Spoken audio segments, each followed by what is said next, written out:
నమస్తే అండి, అందరికీ నమస్తే.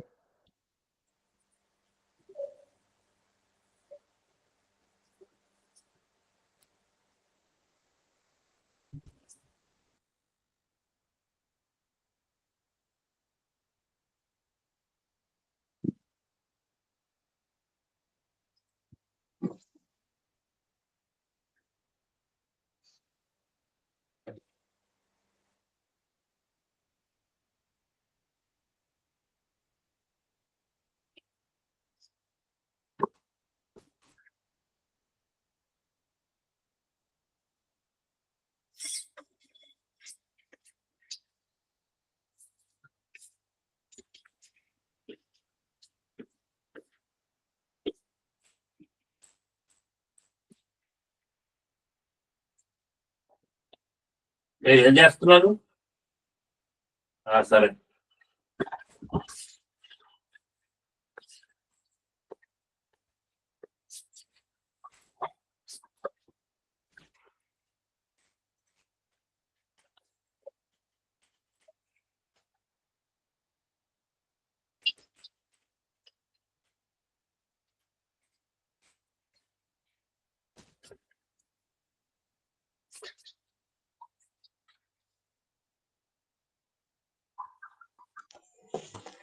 అయ్యా నమస్కారం అండి.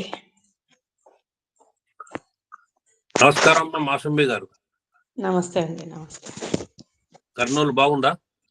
బాగుందండి, చాలా బాగుంది.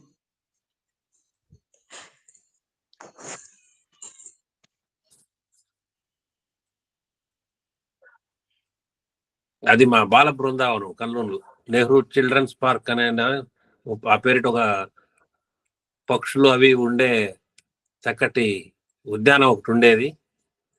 కొండారెడ్డి బురుజు ఈ రెండు తిరిగేవాళ్ళం. కేసీ కెనాల్ దాటి ఇటువైపుకి వస్తే నగరం ప్రారంభం, అటువైపుకి వెళ్తే బి క్యాంపు సి క్యాంపు ఇవి ఉండేవి. ఇది చాలా కాలం ఇప్పుడుది కాదు మాట, 1960లో వెళ్ళండి. ఇప్పుడు చాలా పెద్దగా అయిపోయిందండి కర్నూలు.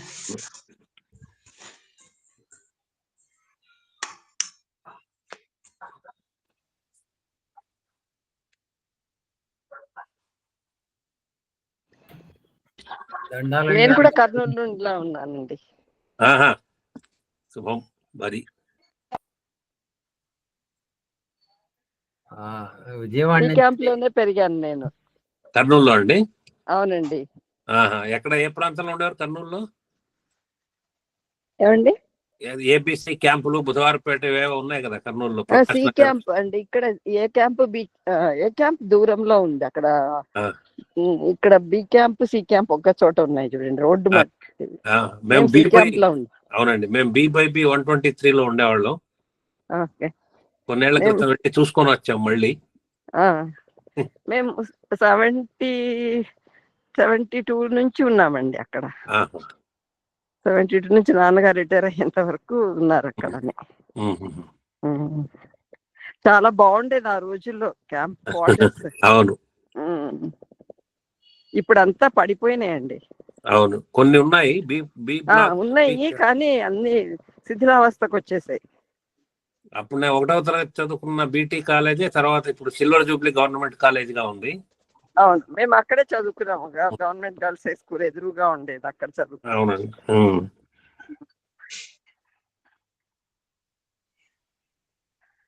కోదండరామయ్య గారు నమస్కారం అండి. కోదండరావు గారు, ప్రస్తుతం మీరు ఏ ఊర్లో ఉన్నారు? పుణ్యనగర, ముంబై?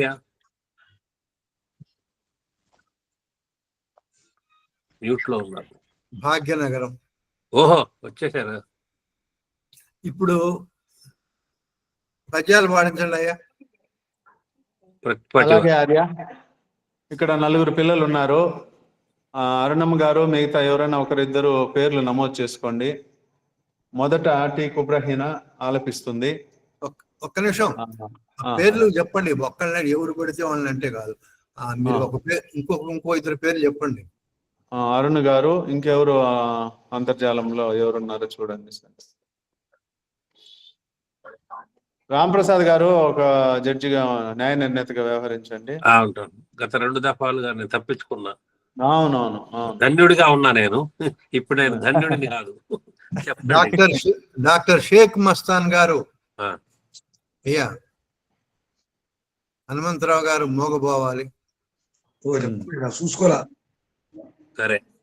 డాక్టర్ షేక్ మస్తాన్ గారు మీరు కూడా పద్యాలకి. నమస్కారం అండి. నమస్కారం. నమస్తే. నా పేరు అనిల్. నువ్వు అటుపై కూర్చో. మీరు పిల్లల పద్యాలు ఎవరు బాగా పాడారో దానికి పంతులుగా ఉంటారా మస్తాన్ గారు? అయ్యా ఉంటారా? సరే పోనీయండి. 10 మార్కులకు వేయండి. దాంట్లో ఎన్ని మార్కులు వస్తే దాన్ని బట్టి మనము అన్ని కూడుకొని మనం విజేతను ప్రకటిద్దాం.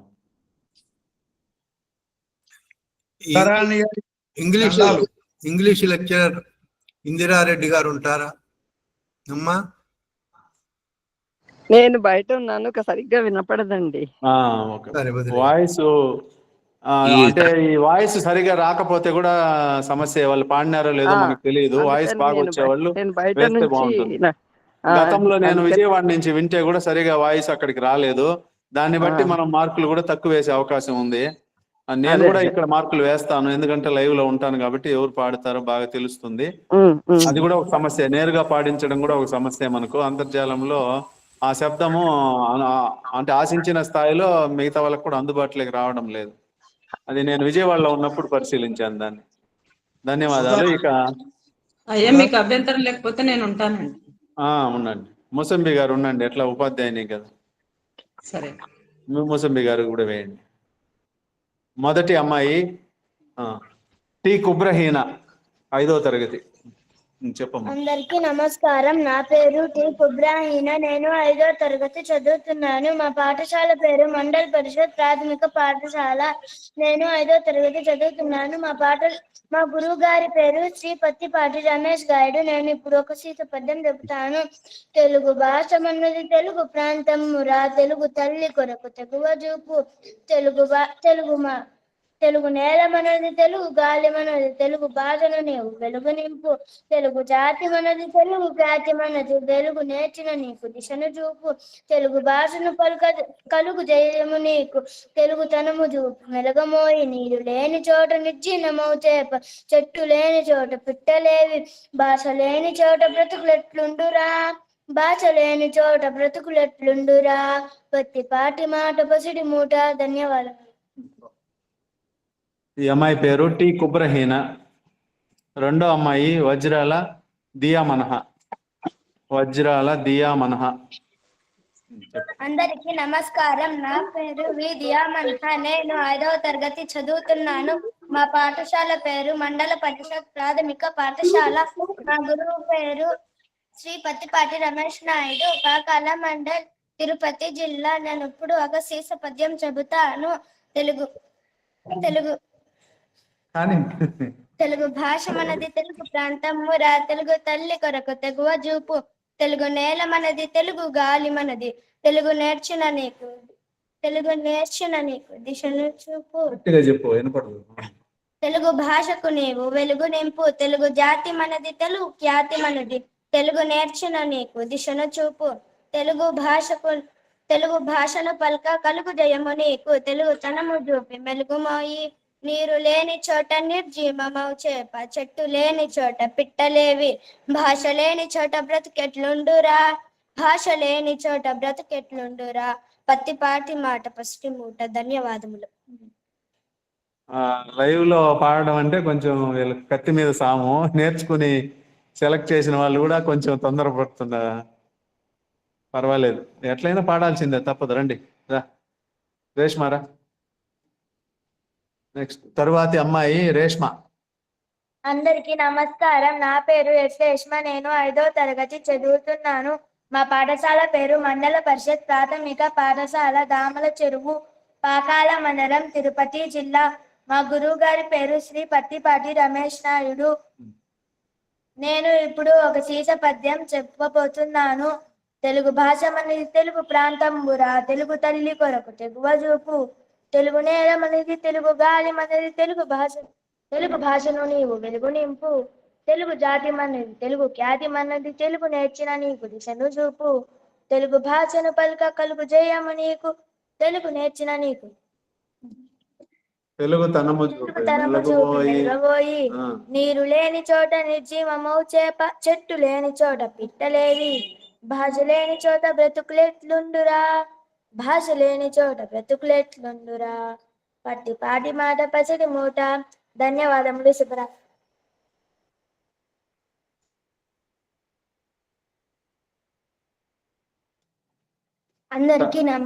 తర్వాత అమ్మాయి.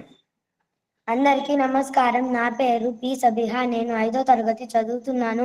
మా పాఠశాల పేరు మండల్ పరిషత్ ప్రాథమిక పాఠశాల, దామల చెరువు, తిరుపతి జిల్లా, పాకాల మండలం. మా గురువు గారి పేరు శ్రీ పత్తిపాటి రమేష్ నాయుడు గారు. నేను ఇప్పుడు ఒక పద్యం చెప్పబోతున్నాను.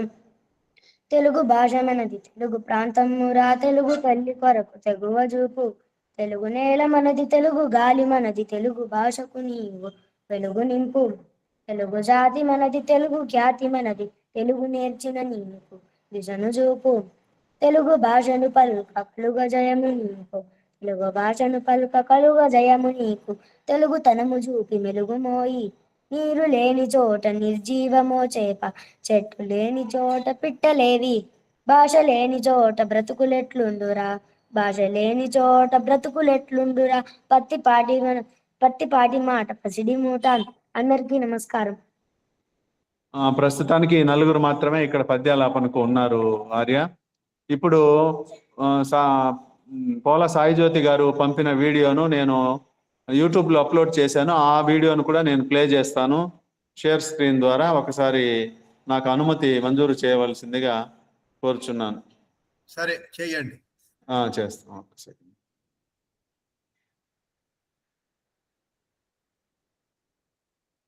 పారేపల్లి సత్యనారాయణ గారికి వచ్చినందుకు ధన్యవాదాలు.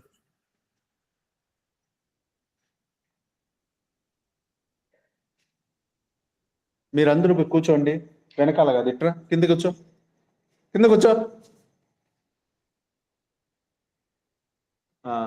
షేరింగ్ స్క్రీన్ వస్తుంది ఆర్య.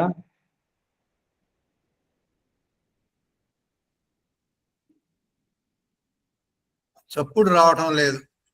అవునా? ఏం చెప్పినా మీకు? SIT down. ఒక్క సెకండ్ మళ్ళీ ట్రై చేస్తాను.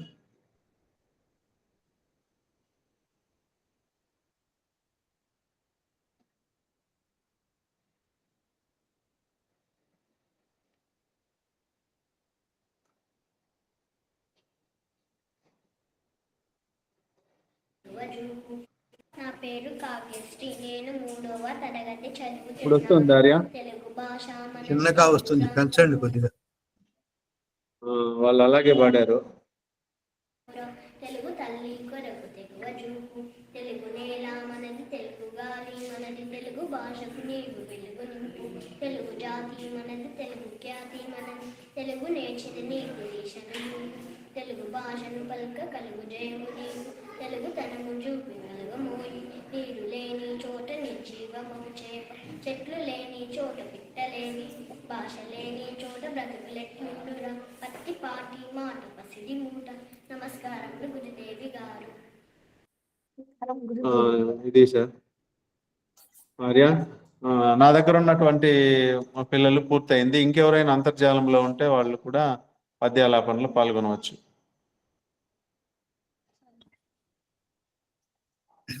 దేవదానం రాజు గారికి ఒక విన్నపం. ఆయన గారికి ముందు చెప్పలేదు. మనం తెలుగు కోసం పాటుపడే వాళ్ళకి ఇచ్చే ప్రోత్సాహకాలు 13 రకాలుగా ఉన్నాయి. అవన్నీ కూడా మనిషికి 5,000 నగదు. ఈ పిల్లల్ని మాత్రం మంచిగా పాడిన బాబుకి మనం ఒక 500 రూపాయలు ఇస్తాము. అంటే నెలకి 2,500, 1,000 రూపాయలు, సంవత్సరానికి 12,000 రూపాయలు. దీని మీద పెడుతున్నాం మనం. మొదట్లో ఆ పిల్లలతో పద్యాలు పాడిచ్చేస్తాం ఈ కార్యక్రమం మొదలయ్యే. జార్జియా నుంచి వెంకటరమణారెడ్డి గారు వచ్చారు. ఇదంతా నడిపేది ఆయనే. దీన్ని ఇప్పుడు లైవ్ గా యూట్యూబ్ లో కూడా వచ్చేట్టు చూస్తున్నారు ఆయన గారు. వారికి ధన్యవాదాలు. మరి ఇక అసలు కార్యక్రమం మొదలు పెడదామా? జిడుగు గారు ఏమన్నా మాట్లాడితే మాట్లాడాలి. ధన్యవాదాలండి కోదండ రామయ్య గారు. ఇది మన నందివెలుగు ముక్తేశ్వరరావు గారు రాసిన అప్పుడు రాష్ట్రం కొరకు పోరాటం, ఇప్పుడు భాష కొరకు పోరాటం అనే దాని మీద పుస్తకాలు పుస్తకం మాకు కూడా చూపించండి. అది మనకి కుటుంబంలో పెట్టాను. చాలా బాగుంది. సరే, ఇది కొంతమంది 100 అట్లా ఇప్పుడు వర్మ గారు విశాఖపట్నం అలా వాటికేం పంపించాము. తర్వాత కొంతమంది మిత్రులేమో చిరునామాలు ఇచ్చారు, వాళ్ళకి పోస్ట్ లో పంపించాలా. అది 10 రూపాయలు ఉంటది పుస్తకం. మీరు శక్తి గలవాళ్ళు ఆ పుస్తకాలు వచ్చిన తర్వాత వచ్చిన పుస్తకాలకి లెక్క కట్టి 20 రూపాయలు చొప్పున తెలుగు కూటమి విశాఖపట్నం ఖాతాకు డబ్బులు పంపించండి.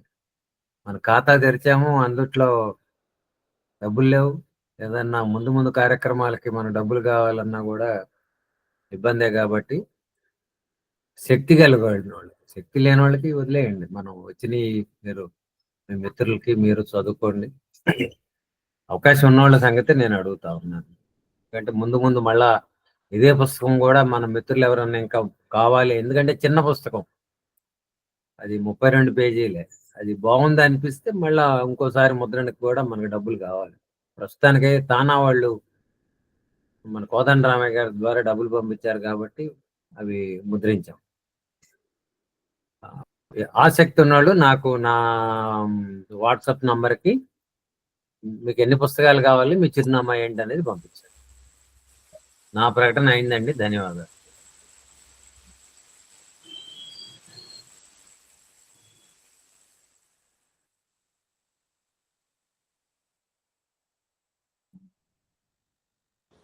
మాసంబి గారు ప్రారంభిస్తారా? ఒక చిన్న విషయం అండి. ఇప్పుడు ఆయన రచయిత గురించి ఒకటి 2 విషయాలు చెప్పాలి. నందివెలుగు ముక్తేశ్వరరావు గారు నల్గొండ జిల్లాలో కలెక్టర్గా పనిచేశారు. ఎప్పుడు ఎక్కడ కని విని ఎరుగని విషయం ఒక్కగడిగా చేశారు. ఆ జిల్లాలో ప్రతి ప్రభుత్వ కార్యాలయంలో తెలుగు వాడేటట్లు చూశారు. తర్వాత ఆయన గారు ఈఓగా టీటీడీకి కూడా వెళ్ళారు.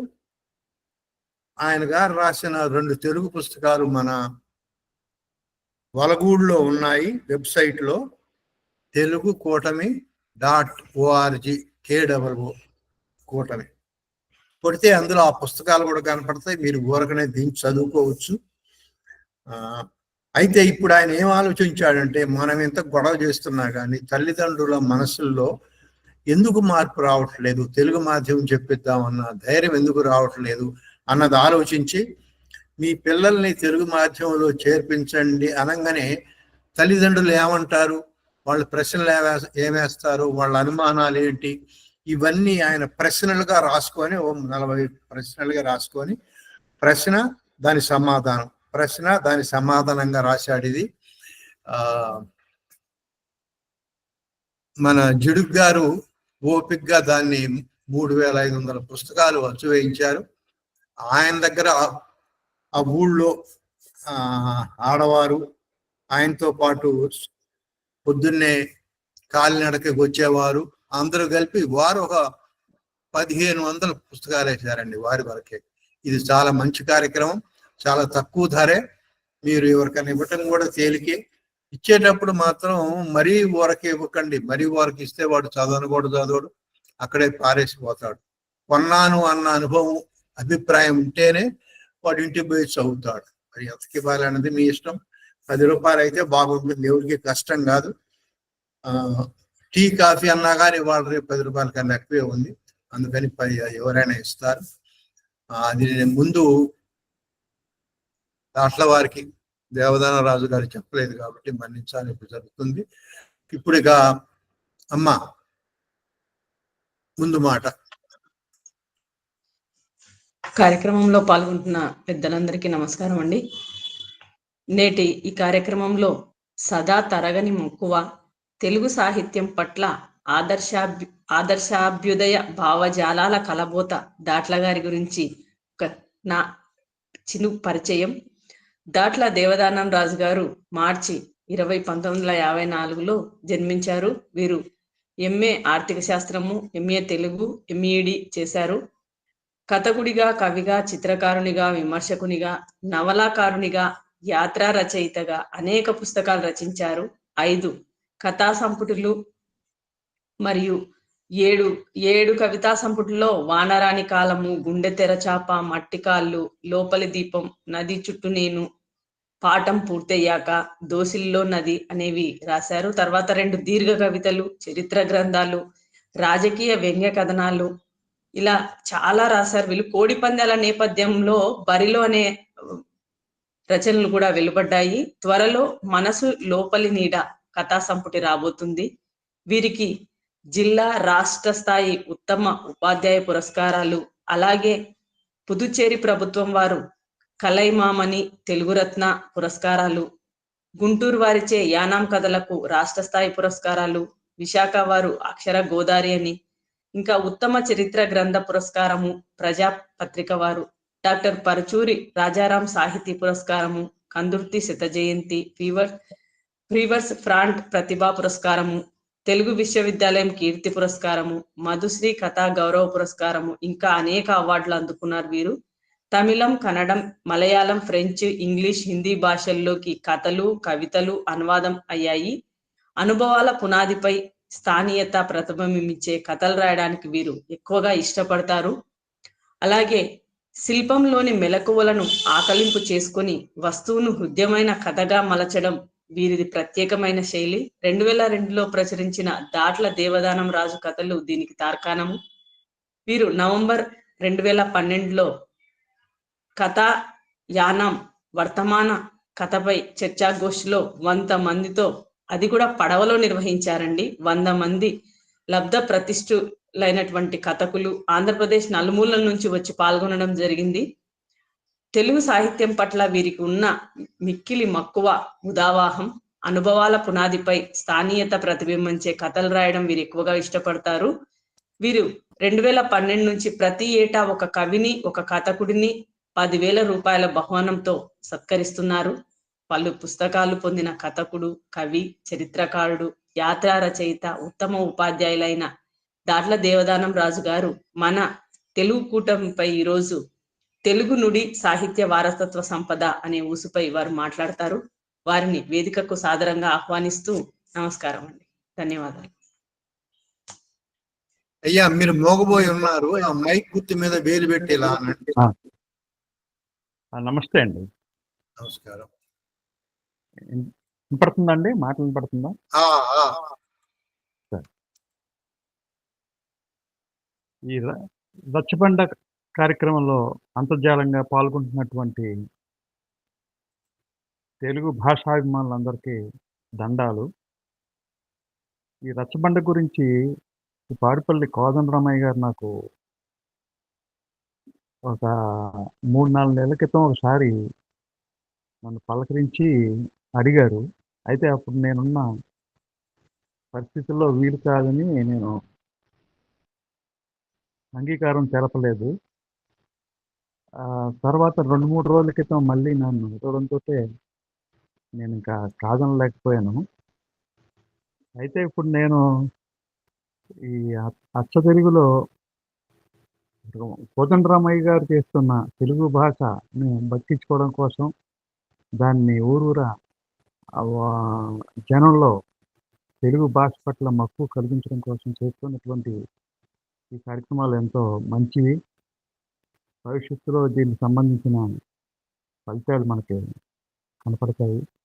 నేనైతే అచ్చ తెలుగులో నేనేమి మాట్లాడలేను. అంటే దానికి సంబంధించినటువంటి ఆ భాష, ఆ పదాలు నాకు అంత రాలేదు. నేను మాట్లాడే మాటల్లో సంస్కృతంతో కూడినటువంటి తెలుగే ఉంటుంది, కొంచెం మన్నించండి. ముందుగా మీకు మన్నింపుని కోరుతున్నాను. అసలు నాకు ఒక అంశం యానంలో తెలుగు అని కోదండరామయ్య గారు దాని మీద మాట్లాడనున్నారు. అంటే యానం అంటే ఎక్కడో ఉంది, అది మన పరభాషా ప్రాంతంలో ఉంది అన్న ఉద్దేశంతో ఆయన అన్నట్టున్నారు. అయితే మేము ఇది తెలుగు భాషా ప్రాంతం మధ్యనే, తర్వాత మా యొక్క సంబంధ బాంధవ్యాలన్నీ కూడా చుట్టూ ఉన్న ఆంధ్రప్రదేశ్తో భాష తెలుగులోనే మామూలు దాంట్లోనే మాట్లాడుకోవడం అనేది ఉంటుంది. ఇక్కడ నేను ముందుగా 2 రకాల విషయాలు, నేనున్న ప్రాంతం గురించి, ఆ తర్వాత మా కుటుంబం గురించి, ఆ తర్వాత ఈ తెలుగు భాష దాని గురించి నేను నాకు తెలిసిన విషయాలు మీతో పంచుకుంటాను. యానం అనేది పుదుచ్చేరి అంటే చాలా చుట్టుపక్కల 20-30 కిలోమీటర్ల దూరంలో ఉన్న వారికి కూడా దీని యొక్క చారిత్రక విషయాలు తెలియకపోవడం అనేది నేను చూస్తున్నాను. ఒకనాటి చారిత్రక ప్రాంతం అయి ఉన్నటువంటి యానం గురించి, ఏమిటి యానం అన్న దాని గురించి చాలా దగ్గరగా ఉన్న ప్రాంతాల వాళ్ళకి కూడా అంత తెలియడం లేదు. ఇది పుదుచ్చేరి కేంద్రపాలిత ప్రాంతంలో ఉంది. పుదుచ్చేరి ప్రాంతం అనేది జాతీయ సమైక్యతకు ప్రతీకగా ఉంటుంది. అట్లాగే చరిత్రపరంగా మనం చెప్పాలంటే 1723లో, అంటే నేను యానం చరిత్ర గ్రంథం కూడా రాశాను. ఇందాక రాంప్రసాద్ గారు చెప్పారు. ఆ యానం చరిత్ర రాసిన వాడిగా కొంత విషయాలు చెప్పాలని నేను 1723లో వ్యాపారం కోసం ఫ్రెంచ్ వారు భారతదేశం రావడం, ఈ పుదుచ్చేరిని వర్తక కేంద్రంగా చేసుకోవడం, అనుబంధంగా కొన్ని పెన్సి స్థావరాలని 3 రాష్ట్రాలు లేదంటే 4 రాష్ట్రాలు, 4 రాష్ట్రాలు ఎందుకంటున్నానంటే తమిళనాడు, కేరళ, ఆంధ్ర, 4వది చంద్రనాగూర్ అని చెప్పి పశ్చిమ బెంగాల్లోది. ఆ పశ్చిమ బెంగాల్లో ఉన్న చంద్రనాగూర్ మాకులాగా చివరిదాకా ఇప్పుడు పుదుచ్చేరిలో ఉండిపోవడం జరగలేదు. అది చాలా ముందుగానే చుట్టూ ఉన్న కమ్యూనిస్టుల ప్రాబల్యం అనండి, వాళ్ళ ప్రోత్సాహం అనండి, వాళ్ళు ముందుగానే భారత్ యూనియన్లో కలిసిపోవడం జరిగింది. అంచేత మాకున్నది పుదుచ్చేరి, కారైకాల్ అనేవి తమిళనాడు మధ్యలో ఉన్నాయి, తమిళ భాష మాట్లాడతారు. ఆ తమిళనాడు సరిహద్దుగా ఉంటాయి ఆ రెండింటి దూరం 150 కిలోమీటర్లు పుదుచ్చేరికి, కారైకాల్కి. పశ్చిమాన మలబారు తీరంలో కేరళ మాహే ఉంది. అక్కడ భాష మలయాళం. పుదుచ్చేరి నుండి 1000 కిలోమీటర్లు దూరం. ఇక ఆంధ్రప్రదేశ్లో చంద్రనాగర్ గురించి నేను ఇందాక చెప్పాను కదా, అది ఎప్పుడో ముందుగానే దాంట్లోకి మారిపోయింది. ఆంధ్రప్రదేశ్లో తెలుగు ప్రాంతమైనటువంటి యానం భౌగోళికంగా పూర్వ తూర్పుగోదావరి జిల్లా అంతర్భాగంగా గోదావరి నది యొక్క ఎడమపై ఒడ్డున ఉంది. ఇది పుదుచ్చేరికి యానం 850 కిలోమీటర్ల దూరం. అంటే యానం జనాభా ప్రస్తుతం అయితే 60,000 మంది జనాభా ఇక్కడ నివసిస్తున్నారు. ఓటర్ల సంఖ్య అయితే 39,408 నా దగ్గర ఉన్న లెక్క. తర్వాత పుదుచ్చేరికి ఒక 30 శాసనసభ నియోజకవర్గాలు ఉన్నాయి. ఈ నియోజకవర్గాల్లో యానం అంటే తెలుగు మాట్లాడే వాళ్ళకి 30 నియోజకవర్గాల్లో ఒక నియోజకవర్గం మాత్రమే తెలుగు మాట్లాడే వాళ్ళు ఉన్నారు. ఇంకో నియోజకవర్గం మలయాళం మాహే, అక్కడ ఒక నియోజకవర్గం. పుదుచ్చేరిలో 22 నియోజకవర్గాలు, కారైకాల్లో 6 నియోజకవర్గాలు ఉన్నాయి. అంటే మీకు కొంత దాని గురించి చెప్పాలని ఉద్దేశంతో చెప్తాను. ఈ మొత్తం బ్రిటిష్ వారు భారతదేశానికి 1947లోని స్వాతంత్రం ఇస్తే మరో 7 సంవత్సరాల పాటు మా యానం ఫ్రెంచి వారి ఏలుబడిలోనే ఉంది. దానికి అనేక కారణాలు ఉన్నాయి దానికి. ఇంతకీ ఎంత చిన్న ప్రాంతం అంటే విస్తీర్ణం యానం అనేది 30 చదరపు కిలోమీటర్లు విస్తీర్ణం. ఇదంతా ఎందుకు చెప్తున్నానంటే ఇక్కడ మేము లింగ్విస్టిక్ మైనారిటీకి చెందిన వాళ్ళని మీకు చెప్పడం కోసం. తమిళం వాళ్ళకు ఉన్నటువంటి ప్రాంతీయాభిమానం కానీ భాషాభిమానం కానీ మనందరికీ తెలుసు. వాళ్ళు చాలా వాళ్ళ ప్రాంతాన్ని వాళ్ళ భాషని ఎవరికి లేనంత ఎక్కువ అభిమానం వాళ్ళు చూపిస్తారు. అది ఇక్కడ మాకు యానం ఎట్లా ఉంటుందంటే పుదుచ్చేరి కారైకాల్ మాహేల్లో ఏదైనా ఉద్యోగికి ఒక శిక్ష బదిలీగా ఇవ్వాలనుకున్నప్పుడు యానంతో చేస్తారు. యానంలో ఉన్న వాళ్ళని ఏదైనా వాళ్ళు పొరపాటు చేసినా ఏదైనా చేస్తే వాళ్ళని మాహే అక్కడికి అందుకోసం ఈ ప్రస్తుతం అయితే కనుక ఇది ఉంటుంది. అలాగే యానం చరిత్రను నేను గ్రంథస్థం చేసిన వాడిగా మా ఈ ప్రాంతం గురించి కొద్దిగా మీకు నేను చెప్పడం జరిగింది. తర్వాత ఇంకా రెండవది కుటుంబం గురించి. ఈ కుటుంబం గురించి మాది వ్యవసాయ కుటుంబంలోంచి వచ్చాను నేను. ఇది తల్లిదండ్రులు పెద్దగా చదువుకోలేదు. పిల్లల చదువు కోసం నేను 37 ఏళ్ల క్రితం యానం వచ్చాను. ఇక్కడికి దగ్గరలో ఉన్నాను. కోలంక అనే గ్రామంలో 7 కిలోమీటర్ల దూరంలో ఉన్న కోలంక అనే గ్రామంలో మా కుటుంబం ఉండేది. 80 ఏళ్ళలో నేను పిల్లల చదువుల కోసం ఇక్కడికి వచ్చాను. పెద్ద అబ్బాయి డివిఎస్ రాజు, ఇతను ఐఐటి ఎంటెక్ చేశాడు. తర్వాత రెండో అబ్బాయి శ్రీకాంత్ వర్మ ఎంఎస్సి ఎంఫిల్ చేసి మ్యాథ్స్ లెక్చరర్గా ఇక్కడ స్థానిక కాలేజీలో ప్రభుత్వ కాలేజీలో లెక్చరర్గా పనిచేస్తుంది. పెద్ద అబ్బాయి అయితే సాఫ్ట్వేర్ బ్యాంక్లో డైరెక్టర్గా ఉంది. ఇంకా పాప బిఎస్సి గృహిణిగా ఉంది. అయితే ఇక్కడ చెప్పుకోవాల్సిన విషయం ఏంటంటే నా పిల్లలు ముగ్గురు కూడా తెలుగు మీడియంలోనే చదువుకున్నారు, ప్రభుత్వ బడుల్లోనే చదువుకున్నారు. అది నేను ఎప్పుడు గర్వంగా ఫీల్ అవుతుంది. చదువుకున్నప్పటికీ వాళ్ళకి డిగ్రీ వరకు ఆంగ్ల మాధ్యమం లేకపోయినప్పటికీ వాళ్ళు మెరిట్గా మార్కులు సంపాదించుకునేటువంటి ఆ పునాది మాతృభాషలో చదువుకోవడం వల్ల వచ్చిందని నేను అనుకుంటాను. నేను చాలాసార్లు ఇది ఎక్కడ చదువుకున్నారు అనుకుని చెప్పినప్పుడు అప్పటికి 87, 86 ప్రాంతాల్లో ఇంత ఇంగ్లీషు వ్యామోహం పెద్దగా లేదు.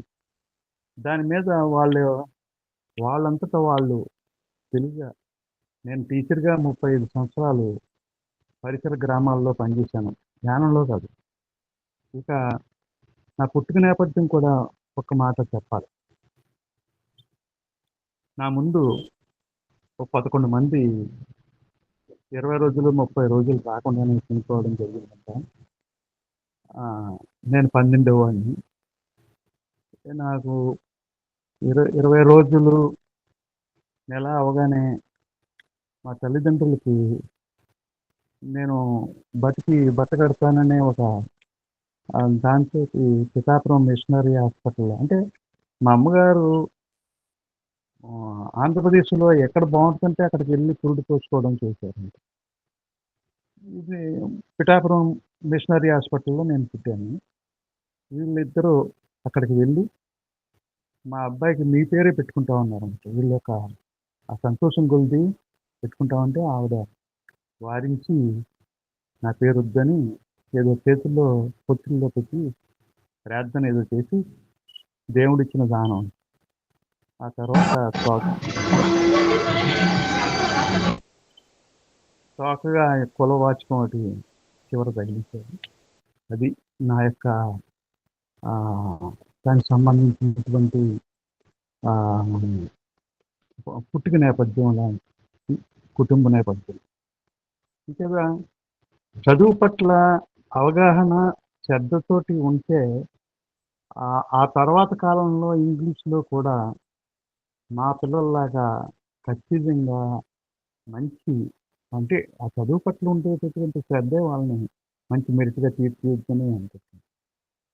ఇక ఇది ప్రాంతం గురించి, కుటుంబం గురించి నేను చెప్పాల్సిన మాటలు. తరువాత తెలుగుకి ఉన్నటువంటి అనంత భాషా చరిత్రలో మనకు చూస్తే చాలా భాగం మౌఖికంగానే సాగింది. దానికి అనేక చారిత్రక కారణాలున్నాయి. లిఖిత లిఖిత సాహిత్యం అనేది ప్రారంభం కావడం అనేది ఆలస్యం అయింది.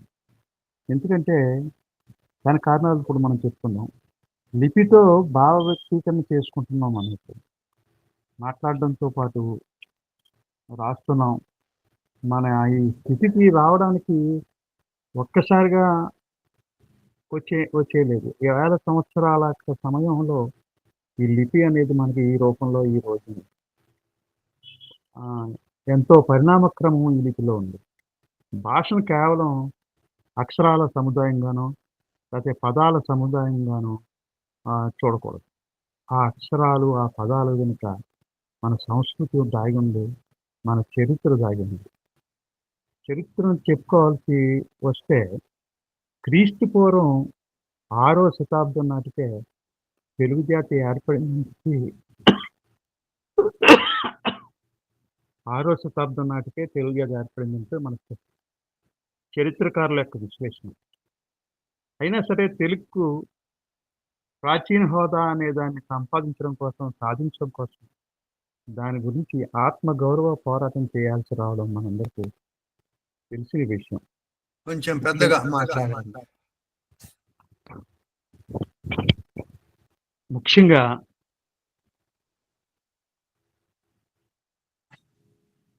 తమిళం తమ భాషకు ప్రాచీన హోదా సాధించడమే కాకుండా మరేతర భాషకు హోదా దక్కకూడదని న్యాయస్థానాలను ఆశ్రయించడం, ఆ న్యాయస్థానంలో సంవత్సరాల తరబడి మనం ప్రజావాద్యాల మీద పోరాటం చేయడం, ఇదంతా ఒక రాజకీయ కారణాల వల్ల తప్ప వాళ్ళు అక్కడ ఉన్నటువంటి యూపీఏ ప్రభుత్వాన్ని బలపరచడానికి డిఎంకే వాళ్ళు అనేక షరతుల్లో భాగంగా ఆర్థిక లబ్ధితో పాటు వాళ్ళు ఈ ప్రాచీన హోదా అని కూడా వాళ్ళు పొందగలిగారు.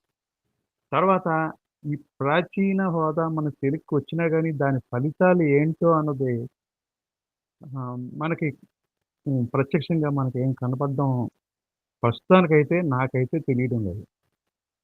ముందులో బెంగళూరులో ఎక్కడో కేంద్రం పెట్టారన్నారు, తర్వాత అది నెల్లూరుకి మార్చారన్నారు. దాని యొక్క కార్యక్రమాలు, దాని యొక్క వ్యవహారాలు అన్నీ మరి ఎలా జరుగుతున్నాయో ఏంటో ఇంకా అది పూర్తి స్థాయిలో నిజానికి తెలుగు 10 కాలాల పాటు నిలవడానికి ఈ ప్రాచీన హోదా ద్వారా వచ్చే ఆర్థిక సంపత్తి ద్వారా ఈ 10 కాలాల పాటు తెలుగు ఉండాలనే ఉద్దేశంతో అది ఉపయోగించుకోవాల్సిన ఉంది. మరి అది పూర్తి స్థాయిలో పనిచేస్తుందని నేనేం అనుకోవటం లేదు. అది అలా ఉంచితే ఇంకానే ఈ తెలుగు మౌఖిక రూపం నుండి లిఖిత రూపంలోకి రాకపోవడానికి ఉండే కారణాలు కూడా మనం కొంచెం ఆలోచించాల్సింది. అందులో రాజభాషగా మన తెలుగు లేకపోవడం, అప్పటి పాలకులు సంస్కృతాన్ని ప్రాకృతాన్ని రాజభాషగా చేసుకోవడం జరిగింది. అంటే మనకి కొన్నాళ్ళ పాటు ఉన్నత వర్గాల నుంచి ఉన్న వాళ్ళు సంస్కృతంలో మాట్లాడడం, కింది వర్గాల వాళ్ళు పాలీ భాష ఈ ప్రాకృతం ఇవి మాట్లాడడం. ఇప్పుడు మనం ఏదో యాస కింద వర్గాల వాళ్ళకు ఉపయోగించి మన శిష్ట వ్యవహారికం పై భాషలో ఉపయోగించినట్టుగా ఉంది. అది దానికి సంబంధించి క్రీస్తు పూర్వం ఆంధ్రదేశంలో అయితే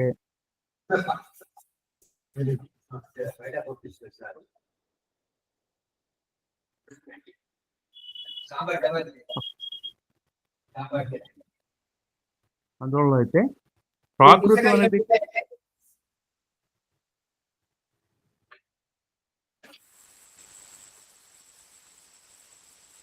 క్రీస్తు పూర్వం 300 నుండి క్రీస్తు శకం 300 వరకు ఈ ప్రాకృతం అనేది రాజభాషగా ఉన్నప్పుడు, ఆ తర్వాత క్రీస్తు శకం 300 నుంచి 600 వరకు ఈ సంస్కృతం ఆ స్థానాన్ని భర్తీ చేయడం.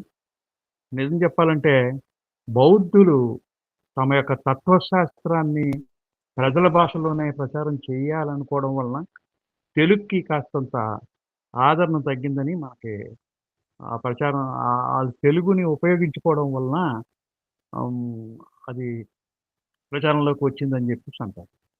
ఈ క్రీస్తు పూర్వం 1వ శతాబ్దంలోనే శాతవాహన రాజుల కాలంలో కూడా తెలుగు కనిపించడం ఉంది. అలాగే గుంటూరు జిల్లా అమరావతిలో వచ్చి బయటపడ్డ స్తూపంలో తెలుగు ఉంది. క్రీస్తు శకం 848లో అద్దంకి శాసనంలో తరువేద పద్యం, ఈ ఛందస్సులో పద్యశాసనం దొరకడం. నన్నయ్య ఏమో 11వ శతాబ్దం వరకు చెందినవాడైనప్పటికీ ఆ పద్యాల బిగు భాషా వైభవం అప్పటికప్పుడు వచ్చింది కాదని, ఎన్నో ఏండ్లు 100 ఏళ్ళు ఆ సాహిత్యం ప్రవహించకపోతే సాధ్యమయ్యేది కాదని ఎవరైనా సరే మనం ఒప్పు తీరాల్సినటువంటి విషయం. క్రీస్తుపూర్వం 6వ శతాబ్దానికే అస్తిత్వం ఉన్నటువంటి భాష నన్నయ్య భారతం రాసే నాటికి, అంటే 11వ శతాబ్దం వరకు సాహిత్యం లేదంటే ఎవ్వరూ నమ్మరు. అయినా మౌఖికంగా కొనసాగించినంత మాత్రాన భాష కాకపోదు. మనం చూడండి, ఇప్పుడు సవర భాష లిపి లేదు, మనకి గిడుగు రామ్మూర్తి పంతులు గారు వచ్చి దానికి ఆ భాషకి లిపి తయారు చేయడానికి ప్రయత్నం చేశారు. అయితే ఆ భాష ఉంది కదా, ఆ భాష మాట్లాడే వాళ్ళు ఉన్నారు కదా, ఆ ప్రాంతం వాళ్ళు. అంచేత మంది వేల సంవత్సరాలు ఉన్నప్పటికీ కూడా వేల కొలది మంది తెలుగుకి ప్రత్యేకంగా ఈనాడు 16 కోట్లు 17 కోట్ల మంది ప్రపంచంలో తెలుగు భాష మాట్లాడుతున్నారండి. తర్వాత ఎన్నో వేల కొలది భాషలు ఉన్నటువంటి ఈ ప్రపంచంలో 6 భాషలు మాత్రమే అజంతా భాష అంటాం. అజంతా భాషగా మంది చెప్పడం అనేది ఉంది. ఇందులో మన దేశంలో హిందీ తర్వాత అత్యధికంగా మాట్లాడేటువంటి భాష మన భాష. ఇది గణాంకాలు చెప్తున్నటువంటి విషయం. అంచేత 2వ అధికార భాషగా మన తెలుగుని కేంద్ర ప్రభుత్వం వారు గుర్తించి దాన్ని 2వ అధికార భాషగా చేయాల్సినటువంటి ఆవశ్యకత, అవసరం ఎంతైనా ఉందని చెప్పేసి మనం చెప్పచ్చు. అట్లాగే ప్రాకృతం సంస్కృత భాషలో ఒకప్పుడు ఈ ప్రజావళిలో ఉన్నప్పటికీ కూడా మరి నేడు వాటికి మనుగడలో లేవు. అట్లాగే తెలుగు ఏమైపోతుందో అన్న భయం అనేది మన ప్రతి ఒక్కరిలోనూ కూడా ఉంది. అసలు దీనికి ఉదాహరణ నేను ఒకటి చెప్తానండి. ఏ దశలోనూ కూడా తెలుగు చదవక్కర్లేకుండానే ఉన్నత విద్య పూర్తి చేసుకునేటటువంటి దారుణమైన సౌలభ్యం మన విద్యా విధానంలో ఉంది. ఎట్లాగంటే 2వ భాషగా హిందీ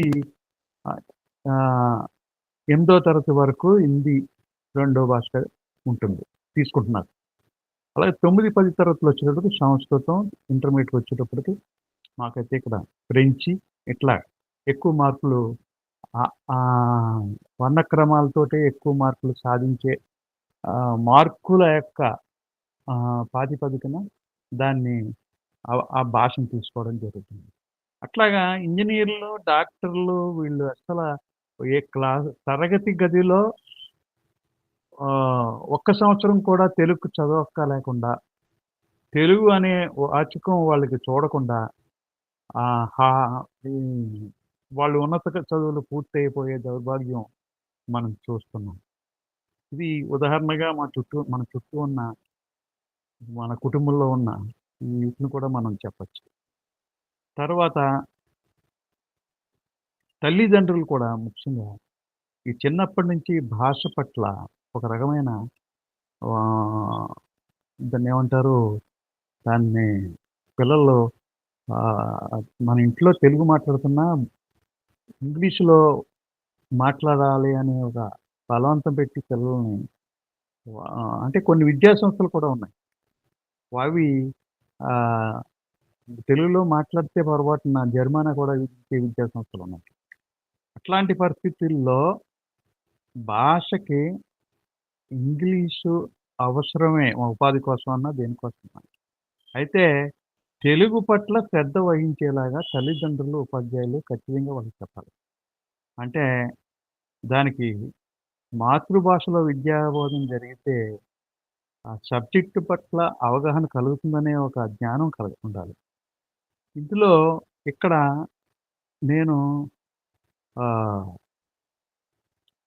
ఇది భాషకి ఈ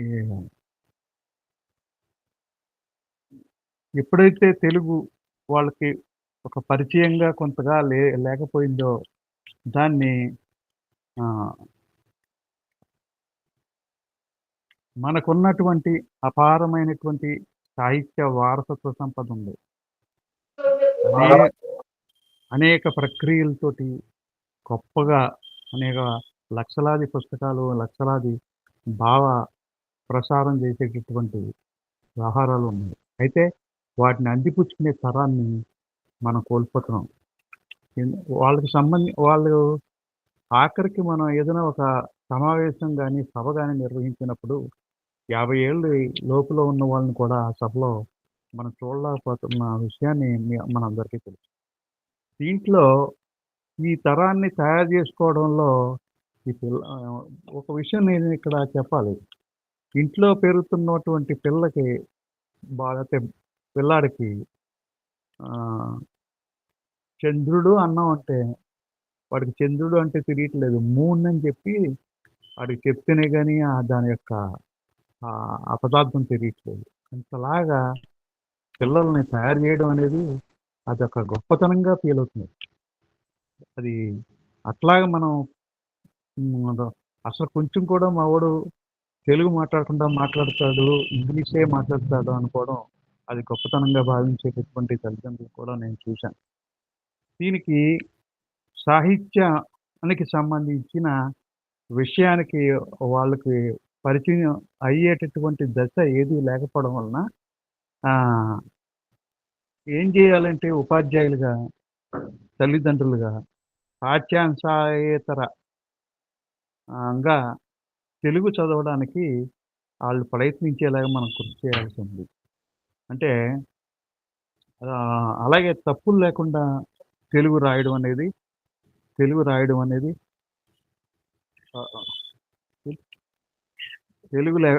అనేది తప్పులు లేకుండా రాయడం అనేది గొప్ప ఏం కాదు. కొంచెం శ్రద్ధ దాన్ని వహిస్తే మనం దీనికి ఒత్తుండాలి, ఇక్కడ ఈ రకమైన అక్షరం రాయాలి అనుకునేటటువంటి శ్రద్ధ చూపాలి అనే విషయాన్ని చెప్పగలిగితే గనుక మనం వాడికి పిల్లాళ్ళలో మన తప్పులు లేకుండా రాయొచ్చు. ఇంటర్మీడియట్ చదివినటువంటి కుర్రాడు ఏదైనా ఒక మాట చెప్తే దానికి ఎన్ని తప్పులు రాస్తున్నాడో మనం చూస్తుంది. అది కష్టం ఏం కాదని చెప్తూ తెలుగు పట్ల కొంచెం శ్రద్ధ ఉండాలి, రాయడం అనేది ఈ సాధన చేయాలి అన్న విషయం, ముఖ్యంగా భాషను ప్రేమించాలి అన్న విషయం పిల్లలకి మనం చెప్పాల్సినటువంటిది ఉంది. ఇది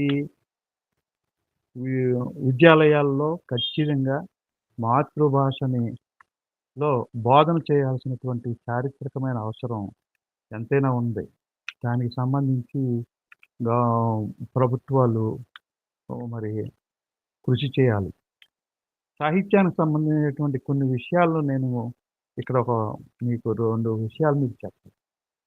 అది నేను నా పుట్టుక నేపథ్యంలో గారాబంగా పెరగడం అనేది వల్ల నాకు అసలు బడి, ఇల్లు తప్ప మరొక విషయం తెలిసేది కాదు.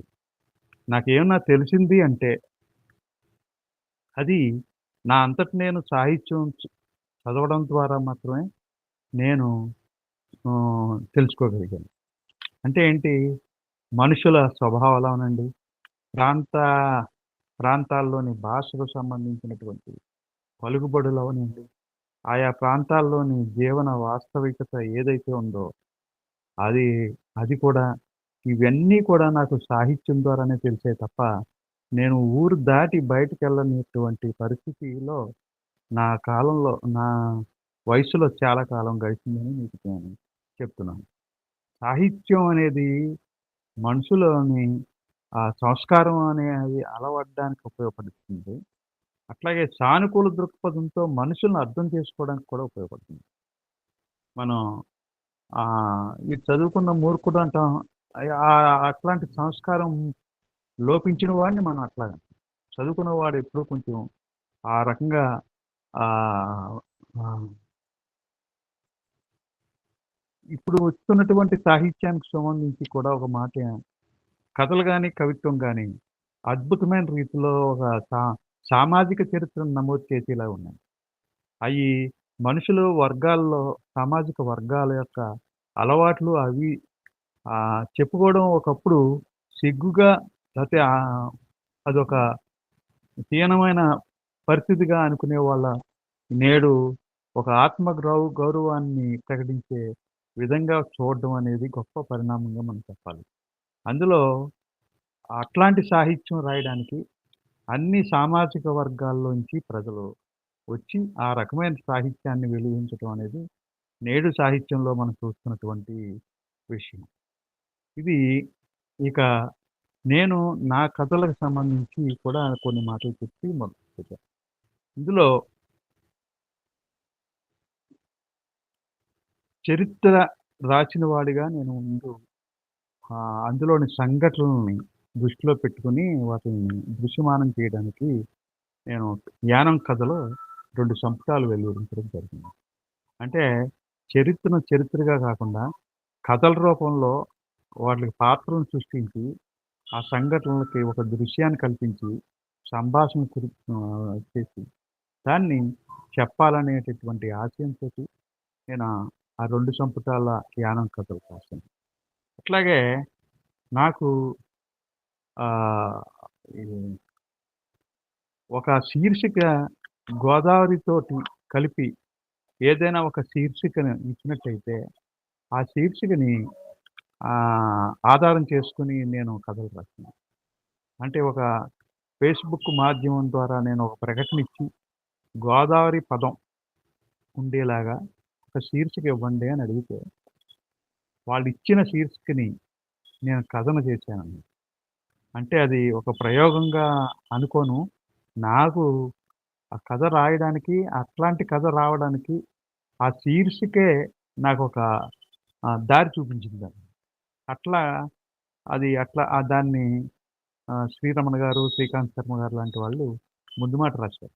శ్రీరమణ గారు అయితే నేనేదో వెనకాల అట్ట మీద ఏదైనా 4 వాక్యాలు రాయండి అని అడిగితే ఆయన ఏం చేశారంటే, నాకు గోదావరి గురించి రాసిన కథలు ఇవి నేను చదివాను, నేను వెనకాల అట్ట మీద రాయడం కాదు, నేను లోపలే రాస్తానని చాలా అద్భుతమైనటువంటి ముందు మాట రాసిచ్చారు.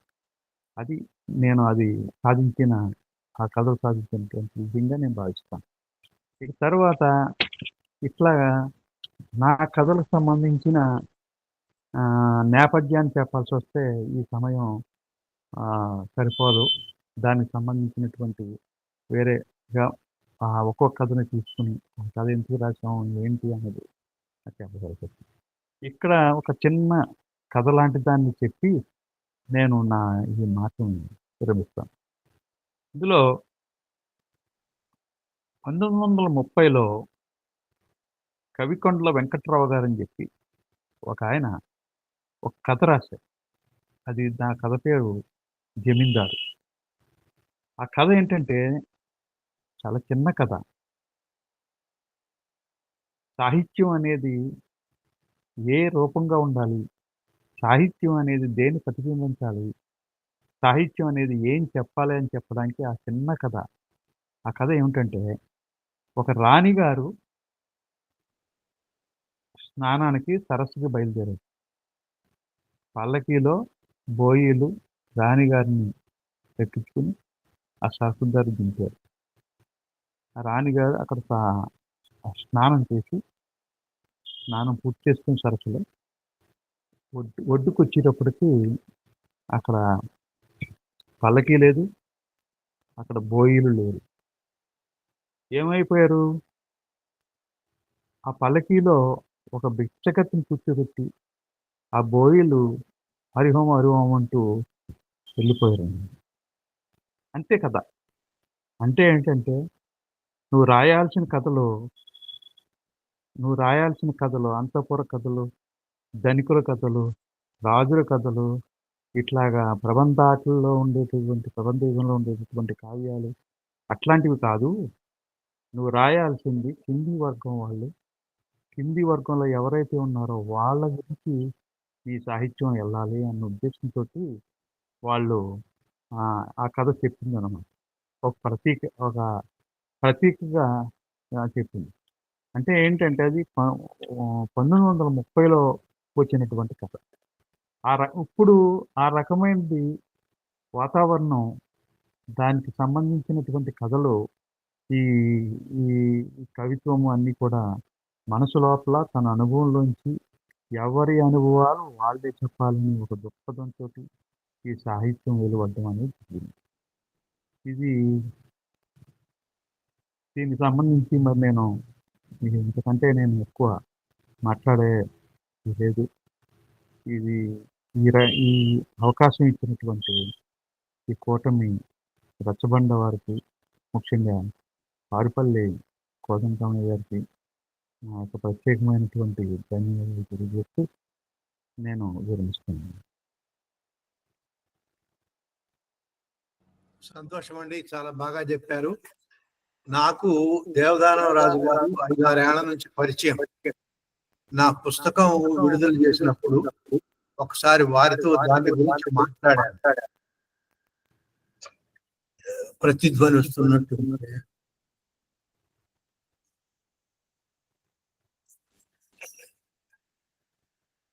అసలు ఇవాళ వారి ఇందులో పాల్గొనే సమయం కూడా లేదు. ఇంట్లో ఎన్ని పెండింగ్ వ్యవహారాలు ఉన్నాయంటే, ఇంతకు ముందు నేను చెప్పినప్పుడు ఒప్పుకుంటేనే అది బాగుండేది. ఇవాళ చాలా పనిత్తుడున్నా కానీ రావాల్సి వచ్చింది చివరికి. మనం ఇప్పుడు పాల్గొనే వాళ్ళందరికీ ఒక విన్నపం, ఇక నుంచి మనం బిస్లరీ మనం అది పక్కోడు చెప్పాలా, మనం ఆచరణలో పెట్టాలి. బిస్లరీ వాడు 5-6 ఏళ్ల క్రితం వరకు కూడా తెలుగులోనే ఆ బొమ్మ వేసేవాడు, తన కంపెనీ బొమ్మ. మేము ఒకసారి chief justice of India Hyderabad నివాసానికి ఆయన అధికారంలో ఉండగా వెళ్ళాం. అక్కడ కన్నడ దేశాలు వచ్చినాయి. ఏమిటంటే అడిగాను వాళ్ళని, కన్నడ వాళ్ళు కన్నడ భాషలో లేకపోతే వాళ్ళు కొనరు. ఈ తెలుగు వాళ్ళది పట్టింపు లేదండి, వీళ్ళకి ఆధారం లేదు, అవే పంపించాం కావాలంటే.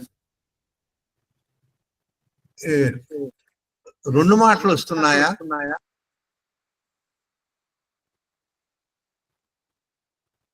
ఎవరన్నా చెప్పండి. అవును అవును అవును అవును అలా వస్తుంది. ఎవరో ఒకళ్ళు మ్యూట్ చేసుకోవాలండి. మీరు కోదండరామయ్య గారు మీరు మాట్లాడేటప్పుడు మిగిలిన వాళ్ళందరూ మ్యూట్ చేసుకోండి. ఇప్పుడు రాదండి. సరే, అట్లయితే పోతే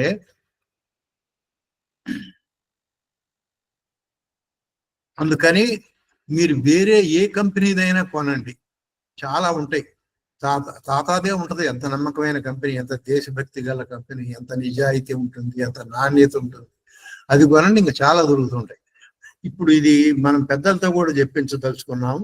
ముందు ఒక్క విషయంలోనన్నా మనం అడుగేసి తెలుగు కోసం గెలిచాము అని ధైర్యం వస్తే తప్ప మనకి మళ్ళీ తర్వాత కొత్త అడుగులు వేయలేము.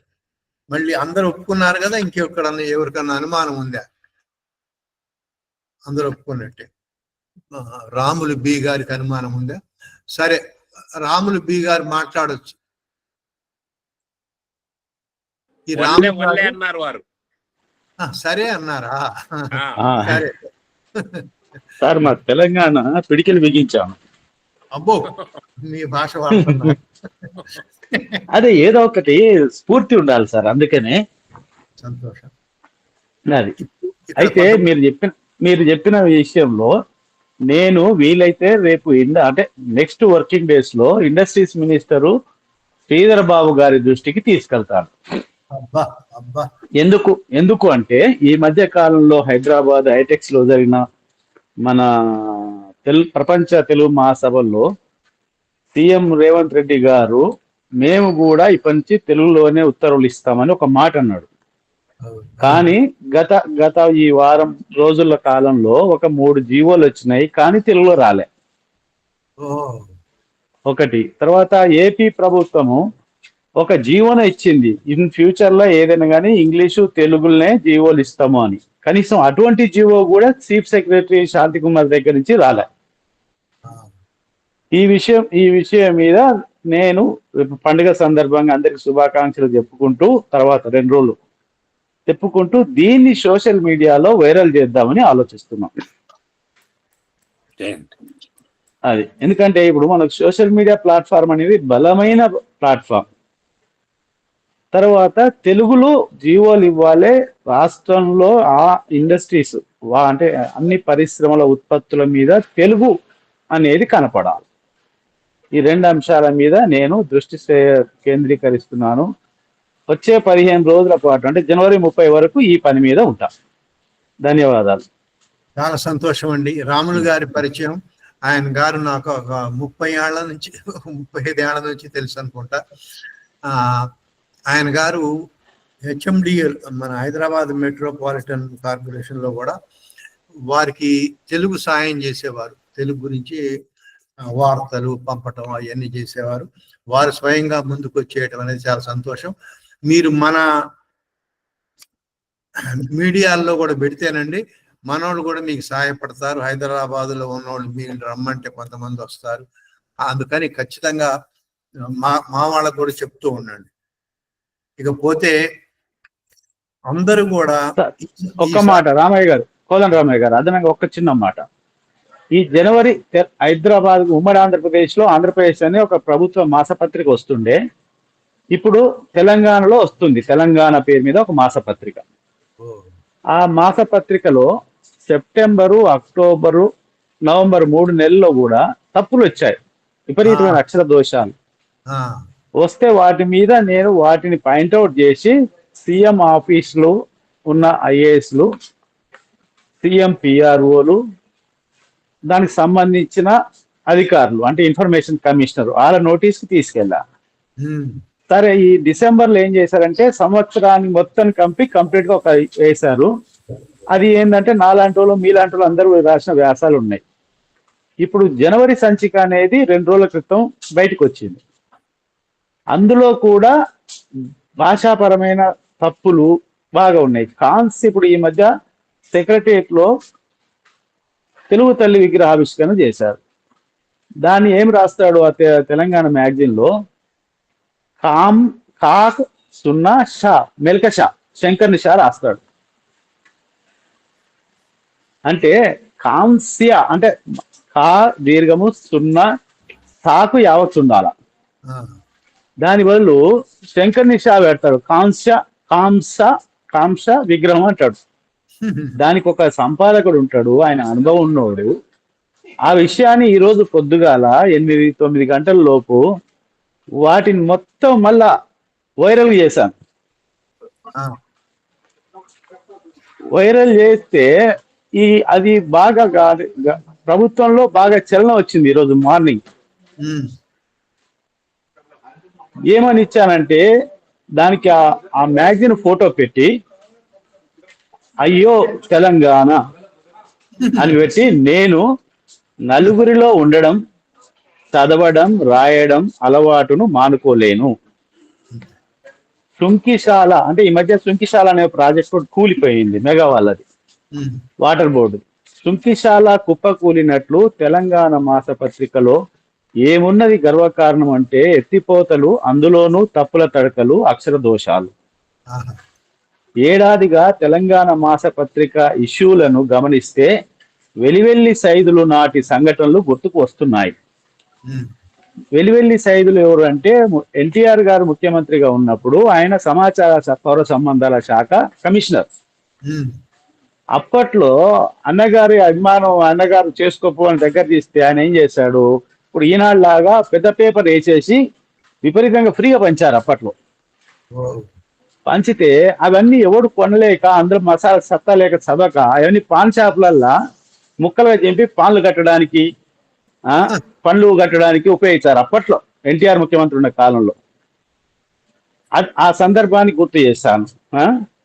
ముఖ్యమంత్రి తెలంగాణ తల్లి ముఖ చిత్రాలతో వెలువడుతున్న తెలంగాణ మాసపత్రిక తెలంగాణ ప్రజాప్రభుత్వ పాలనలో కనీసం 60 పేజీలను కూడా చక్కగా నిర్వహించలేని, చక్కదిద్దలేని పరిస్థితి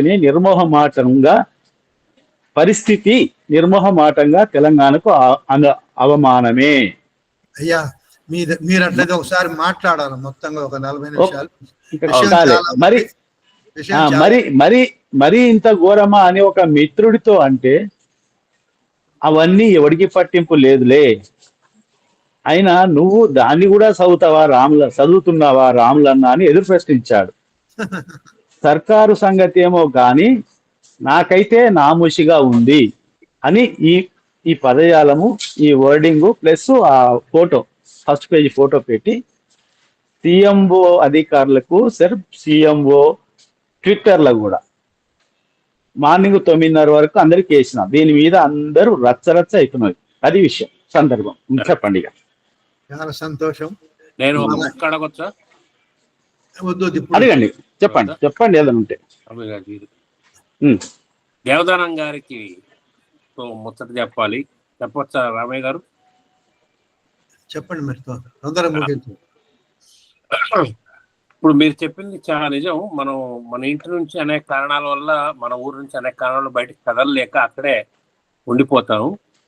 కూపస్థ మండూకం బావిలో కప్పలాగా అయిపోకుండా మనకు దొరికిన సాహిత్యాన్ని లేదా సాహిత్యాన్ని దొరకపుచ్చుకొని మనం చదివితే మనకు తెలియని మన అవతల ప్రపంచం మనకు తెలుస్తుంది అనేది వాస్తవం. అయితే ఇప్పుడు మనం ఉన్న పరిస్థితిలో చాలా మంది తెలుగు చదవటానికి సుముఖంగా లేరు. దానికి సులువు లేకపోవడం కారణమా మరొకట అనేది పక్కన పెడితే, మీరు చెప్పిన దాన్ని బట్టి నాకు ఇలా అనిపిస్తుంది, మనం ఏదైనా ఒక పద్ధతిలో ప్రస్తుతం ఉండే మన యువతరం బాలబాలికలకి తెలుగును చదివే సులువైన వీలు కల్పిస్తే వాళ్ళు తెలుగులో పుస్తకాలు వాళ్ళు పరీక్షలు రాసినా అది మాధ్యమంగా కాకపోయినా. అయ్యా మీరు ఇంతసేపు మాట్లాడితే అట్లా విషయం 1-2 వాక్యాల్లో చెప్పాలి. అదే విడిగా అందరికీ అలా చదివే వీలు కల్పించి అటువంటి పుస్తకాలు ఏవైనా ఉంటే పిల్లల కోసం తీసుకొస్తే బాగుంటుంది. వాళ్ళు సులువుగా చదువుకొని తెలుగు పట్ల మక్కువ పెంచుకునే దిశలో. అది మంచి ఆలోచన అండి. ఇప్పుడు ఇక్కడ సగం మందివే పేర్లు తెలుగులో కనపడుతున్నాయి. అందరి పేర్లు తెలుగులో కనపడాలి. మీరు తెలుగులో రాయటం నేర్చుకోవాలి. రాకపోతే నిక్కర్లు వేసుకొని నోట్లో వేలేసుకొని, రాములు గారు మీరు మోగపోవాలి, మాట్లాడదలుచుకున్నప్పుడే మళ్ళీ మీరు రావాలి. మీ దగ్గర నుంచి ఏంటో వినపడుతున్నది. కర్నూలు బొండి ఆమె గారు నేర్పుతుంది ఎట్లా తెలుగు పేరు పెట్టుకోవాలను. మన వలగూట్లో కూడా మీ పేరు ఎట్లా తెలుగులో వచ్చేట్టు చేసుకోవాలో అని వీవెన్ గారు పెట్టారు. అక్కడ కూడా చూడొచ్చు. తెలుగు కూటమి .org మన వలగూడు వెబ్సైట్. కూటమి KOO.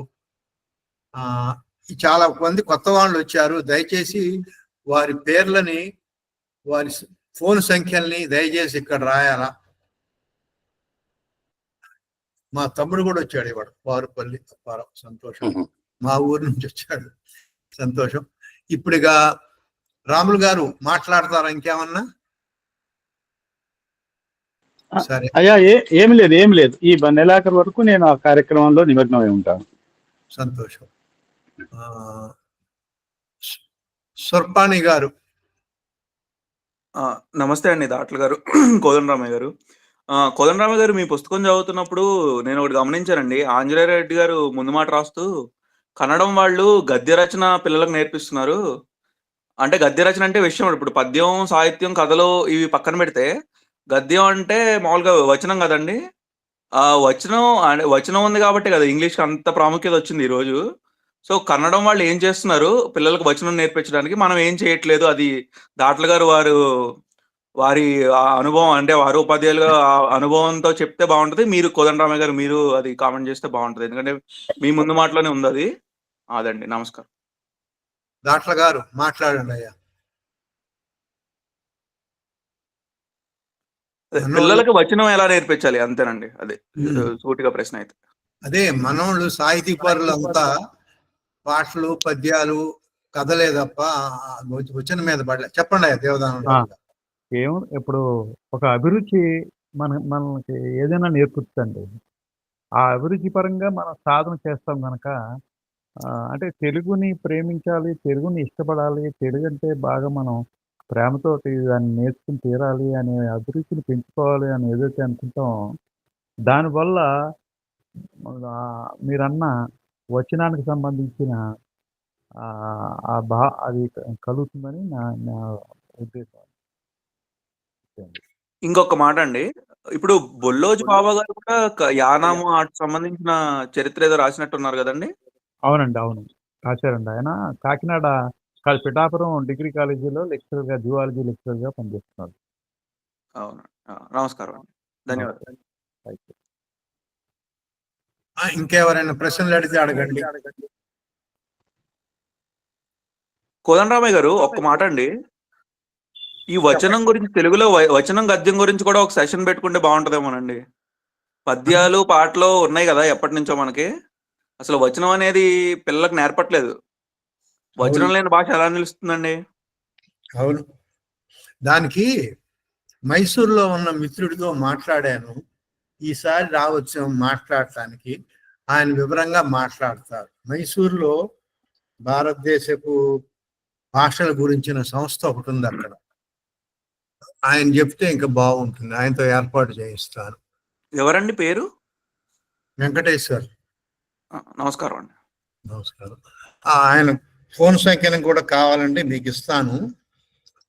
మీరు తర్వాత ఒకసారి నాతో మాట్లాడండి, ఆయనతో కూడా నేరుగా మాట్లాడండి. అలాగేనండి. ఇంకెవరన్నా మాట్లాడతారండి? సిద్ధా వెంకటేశ్వరరావు గారికి స్వాగతం, ధన్యవాదాలు. వారు ఫోన్ సంఖ్యను రాశారు ఇక్కడ. మిగిలిన వారు కూడా రాయండి, కొత్త వారు.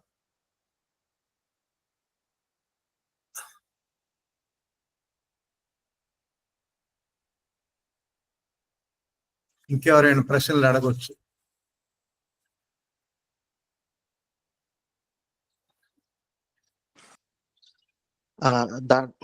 నమస్కారం అండి. దాట్ల గారికి ప్రశ్న చరిత్ర మీద. అంటే పై పైన చరిత్ర తెలుసుకున్న వాళ్ళకి ఒకటి అనిపిస్తుంది అండి. అంటే తమిళంలోను కన్నడ వాళ్ళకి ముందుగా జైనం వెళ్ళింది, ఆంధ్ర వాళ్ళకి కొంచెం మోగబోండి, తర్వాత మాట్లాడే రీసౌండ్ వస్తుంది. తమిళంలో మొదటి గ్రంథం తొలికావ్యం జైనులు రాసిందే. కన్నడలో కూడా అలాగే పంప గారు రాసిన, తెలుగువాడైన పంప రాసిన కన్నడ జైన గ్రంథం. బౌద్ధం వల్ల వాళ్ళు పాలిని సంస్కృతాన్ని పెంచుకున్నారు కానీ తెలుగుని అంత పట్టించుకోలేదు అంటారు. అది ఎంతవరకు కరెక్ట్? అదే జైనులు అయితే అక్కడి భాషలో రాశారు అంటారు. అది నిజమేనండి లేదా పై పైన చూసే వాళ్ళకి అనిపిస్తుంది? అయ్యా, కన్నడంలో రాసిన వాళ్ళందరూ పెద్ద వాళ్ళందరూ తెలుగు వాళ్ళే. ఆ మొదటి ముగ్గురు కూడా పాతకాలం వాళ్ళు తెలుగు వాళ్ళే.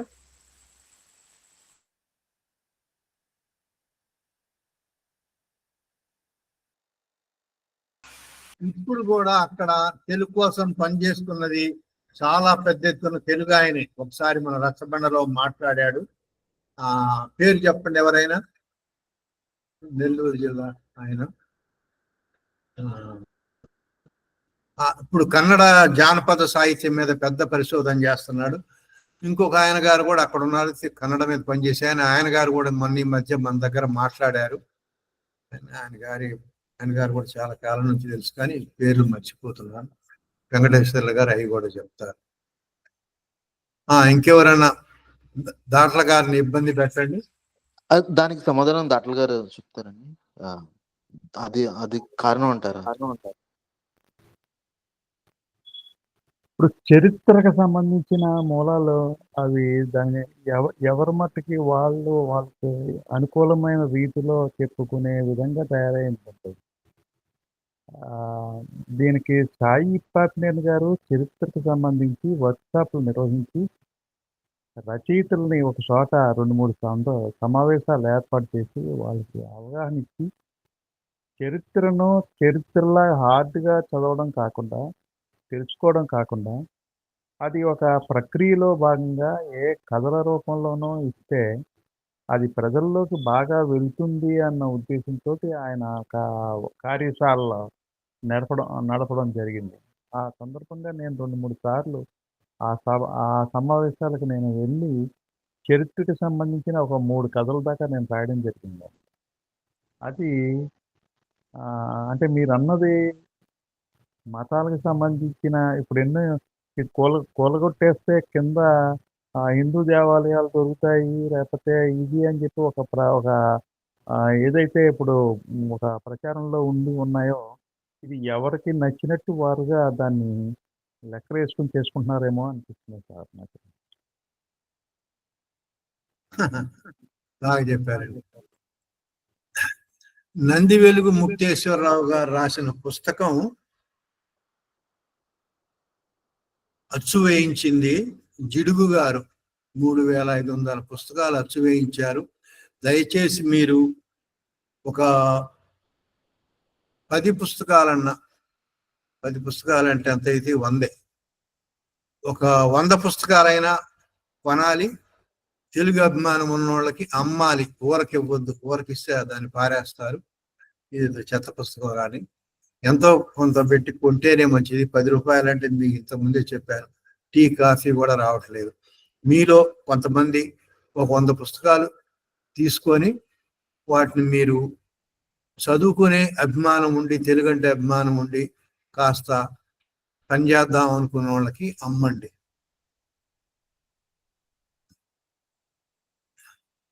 రాంప్రసాద్ గారు ఇవాళ పిల్లల పద్యాలకి డబ్బులు ఇచ్చే బెంగళూరు పెద్ద మనిషి వచ్చాడు. మరి ఆయన పేరు ఆయన ఇస్తున్నాడని ఒకసారి చెప్పండి మీరు.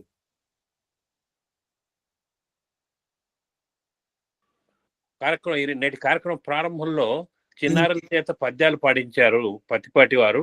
అటువైపు నుంచి పోలా సాయి జ్యోతి గారు నాగర్ కర్నూలు జిల్లా నుంచి పాడించారు. ఇలా పాడిన వాళ్ళలో బాగా పాడిన వారికి 500 రూపాయల బహుమతి మనం ఇస్తూ వస్తున్నాం. దానికి గాను సహాయం చేస్తూ వస్తున్నారు గడ్డం దేవి ప్రసాద్ గారు. వీరు బెంగళూరు నివాసి, గతంలో బ్యాంక్ ఉద్యోగి. వీరికి చక్కటి అభిరుచి ఉంది. కొన్ని పదునైన కవితలు కూడా వీరు రాస్తుంటారు. వారి సౌజన్యంతో ఈ విధంగా మనం కానుకలు ఇవ్వగలుగుతున్నాము. వారికి మన కూటమి తరపున మన మనసారా నెన్నరులు. సరే, నిండు డందంతో నెనరులు. సరే, అమ్మ సుధారాణి గారు తెలుగు కూటమి ట్రస్ట్ సభ్యురాలు, ఆమె ట్రస్టీ. ఒకసారి దేవదానం గారికి మనకి ఉచితంగా చాలా విషయాలు దానం చేసినందుకు నెనరులు చెప్పమ్మా.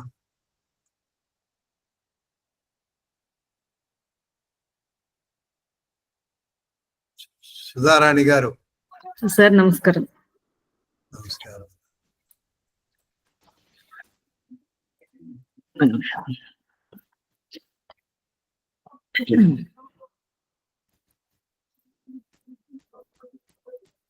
అంతర్జాలం ద్వారా వీక్షిస్తున్న వీక్షకులందరికీ కూడా వందనాలు.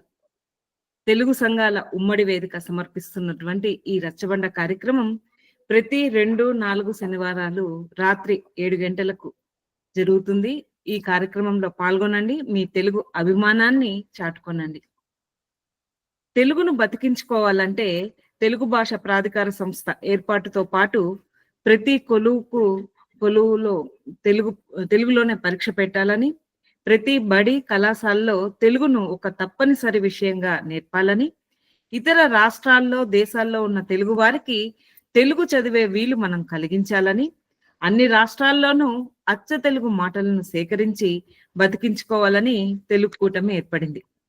ఈనాటి రచ్చబండ కార్యక్రమంలో ముఖ్య అతిథిగా ఇచ్చేసినటువంటి సదా తరగని మక్కువ తెలుగు సాహిత్యం పట్ల ఆదర్శ అభ్యుదయ భావాలు గల కలబోత దాట్ల వారు వచ్చేశారు. ఎన్నో విషయాల్ని మనతో పాల్పంచుకున్నారు. ముఖ్యంగా ఈ కార్యక్రమంలో మొదట చిన్నారులు తెలుగు పద్యాల పఠనం, మోసంబి గారు మన ముఖ్య అతిథి దేవదానం గారి పరిచయం చేశారు. యానంలో తెలుగు ఏ విధంగా ఉంది, దాని పుట్టుపూర్వోత్తరాల గురించి విహంగ వీక్షణం చేశారు దేవదానం గారు. ఈరోజు 1723 సంవత్సరంలో వ్యాపారం కోసం ఫ్రెంచ్ వారు పుదుచ్చేరి కేంద్రం యానం గురించి చాలా చక్కగా వివరించారు. 1947 స్వాతంత్రం వచ్చినా కూడా 7 సంవత్సరాల వరకు ఫ్రెంచ్ వారి ఏలుబడిలో ఆ ప్రాంతం కొనసాగింది. ఇకపోతే వారి కుటుంబ నేపథ్యం గురించి తెలియజేశారు. వారిది వ్యవసాయ కుటుంబం. ఉపాధ్యాయ వృత్తిలో ఉంటూ వారి సంతానాన్ని తెలుగు మాధ్యమంలో మాతృభాష పునాదిగా డిగ్రీ వరకు చదివించడం అనేది చాలా విశేషం. ఇది ఎందరికో ఆదర్శనీయం. తెలుగు భాష చరిత్ర గురించి చాలా చక్కటి విహంగ వీక్షణం చేశారు. మౌఖికంగా తెలుగు భాష 1000 సంవత్సరాలుగా వేళ్ళూనుకుని ఉంది. అంటే 6వ శతాబ్దం నాటికి తెలుగు జాతి ఉందని తెలియజేస్తూ మనకు ఎన్నో శాసనాలు కూడా ఉన్నాయని తెలియజేశారు. కాకపోతే ఈ 11వ శతాబ్దంలో నన్నయ్య కాలం నుంచి మనకు తెలుగు భాష ఉంది అని మనం ఆధారాలు చూపించాము. కానీ అంతకు ముందే మౌఖికంగా భాష అనేది ఉంది. అంటే ఆ మౌఖికంగా ఉన్నటువంటి భాషని తీసుకొని మన కవులు కావ్యాలు రాశారు అని చాలా చక్కటి ఉదాహరణతో తెలియజేశారు. అదే విధంగా రాజభాషగా ఆనాడు సంస్కృత ప్రాకృత భాషలు మౌఖికంగా ఉండేటువంటి ప్రాకృతం భాషలో ఉన్నా కూడా తెలుగు భాషలో చాలా పదాలు మనకు కనిపిస్తున్నాయని తెలియజేశారు. అదేవిధంగా అద్దంకి శాసనము ఇటువంటి ఉదాహరణలు కూడా తెలియజేశారు. ఇక తెలుగు భాష గురించి విద్యార్థుల్లో ఎందుకు ఆ సన్నగిల్లుతుంది ఆ భావం అనేది చాలా చక్కగా తెలియజేశారు. ముందుగా మనం తల్లిదండ్రుల్లో మార్పు తీసుకొని రావాలి అని తెలియజేశారు. మార్పుల కోసం ఎగబడి హిందీని, సంస్కృతాన్ని, ఫ్రెంచ్ తదితర భాషలు నేర్చుకుంటున్నారు. తెలుగు భాషను నేర్చుకోవడం అనేది చాలా తగ్గిపోతుందనే ఆవేదనని వ్యక్తం చేశారు. ఇకపోతే మన విద్యార్థులు ఏ విధంగా తయారంటే చందమామ అంటే మూన్ అని చెప్పడానికి తల్లిదండ్రులు ఎక్కువ అలాంటి పదాలను కూడా పిల్లలకి కనుమరుగు చేసేటట్లు చేస్తున్నారు. తెలుగు రాదు అని చెప్పడం అనేది చాలా గొప్ప అయిపోయిందని విషయాన్ని తెలియజేసి వారి బాధను వ్యక్తం చేశారు. వారి రచనల గురించి, యానం కథల గురించి ముఖ్యంగా ఆ సంభాషణ రూపంలో ఉంటే చరిత్ర అనేది ప్రజలకి బాగా చేరువవుతుందన్న విషయాన్ని తెలియజేశారు. ఇకపోతే ఒక ఉదాహరణగా రాణి గారి కథని తీసుకొని, అంటే ఆనాటి సామాజిక పరిస్థితుల్లో ఏ విధంగా మనము కథా వస్తువుని తీసుకోవాలి, నేటి సమాజ పరిస్థితులకి ఏ విధంగా దానిని మలుచుకొని ఒక రచయితగా తన భావాల్ని వ్యక్తం చేశారు. అంటే ఏ విధంగా అయితే ప్రజల్లోకి రచనలు చొచ్చుకొని పోతాయి అన్న విషయాన్ని తెలియజేశారు. చాలా చక్కటి మీ ప్రసంగం చాలా బాగుంది దేవదానం రాజు గారు. మీకు వందనాలు తెలియజేస్తూ మీతో ఒక చిన్న నా మనవిని విన్నవించుకుంటున్నాను.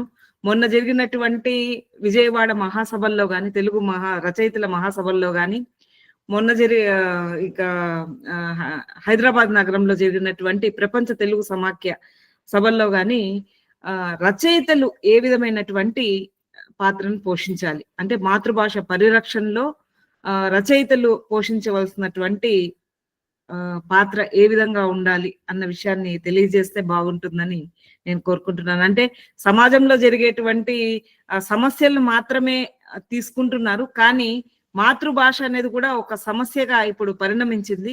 దీనిపై కూడా రచనలు రావాలని మేము అందరం కోరుకుంటున్నాం. మీ అభిప్రాయం తెలియజేస్తే బాగుంటుందని కోరుతున్నాను. ధన్యవాదాలు.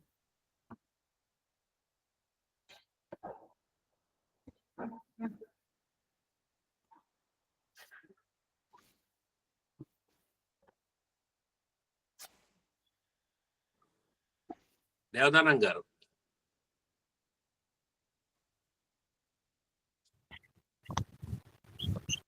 ఇప్పుడు మహాసభలో చర్చలు నాకు తెలిసి ఒక సీరియస్గా జరుగుతున్న దాఖలాలు లేవండి. అయ్యో అక్కడ ఏదో పాత్ర పోషించే ఒక ఘన భజనలాగా తయారవుతున్నాయి. నాకు ఒక పద్ధతిగా ఒక మహాసభలు నేను చాలాసార్లు అటెండ్ అవ్వడం కూడా జరిగింది. ఎంతసేపు అది వేదిక నాకు సరైన దశ చూపిస్తున్నాయని నేను అనుకోవడం లేదు. అంచేత ఏంటంటే తెలుగు మహాసభల్లోనూ అయితే మరో దాంట్లోనూ ఈ ప్రతిపాదనలు ఏమైనా వస్తే దాన్ని ఎవరన్నా పట్టించుకుని వ్యవహారం చేస్తారన్న దాన్ని నాకు నమ్మకం లేదండి. అది సమస్య. ఒక రచయితగా మీ అభిప్రాయం చెప్పండి సార్. తెలుగు భాష అమలుకి రచనలు ఏ విధంగా రావాలంటారని మీ అభిప్రాయం పాల్గొంచుకోండి. రచనలు ఏ విధంగా రావాలి అంటే ఎంత అర్థం కాకుండా రాస్తే అంత గొప్ప రచన అని చెల్లుబాటు అవుతుంది అనే భావంతో కొంతమంది రాసుకుంటారు. అలా కాకుండా పిల్లవాడికి కానీ ఒక చదువుకునే విద్యార్థి కానీ దాని మీద ఒక ఇంట్రెస్ట్. ఇప్పుడు నేను హై స్కూల్ స్టేజ్లో చదివిన కొన్ని పుస్తకాలు నన్ను రచన చేసాయని నేను నమ్ముతాను. హై స్కూల్ దశలో ఆ పుస్తకాల మీద అంటే కొన్ని అనువాద పుస్తకాలు అనండి, మామూలు ఈ పుస్తకాలు అనండి, 2-3 పుస్తకాల పేర్లు నేను ఇప్పుడు చెప్పాలనుకుంటున్నాను. టామ్ సాయరు, అఖిలబెరీతన్ లాంటి పిల్లల సాహస కథలు చదవడం వల్ల, అలాగే పోలవరపు శ్రీహర్రావు గారు ఒక పుస్తకం రాశారండి. అది ఒకే కథ 12 రకాలు. ఆ పుస్తకం పేరు 1951లో.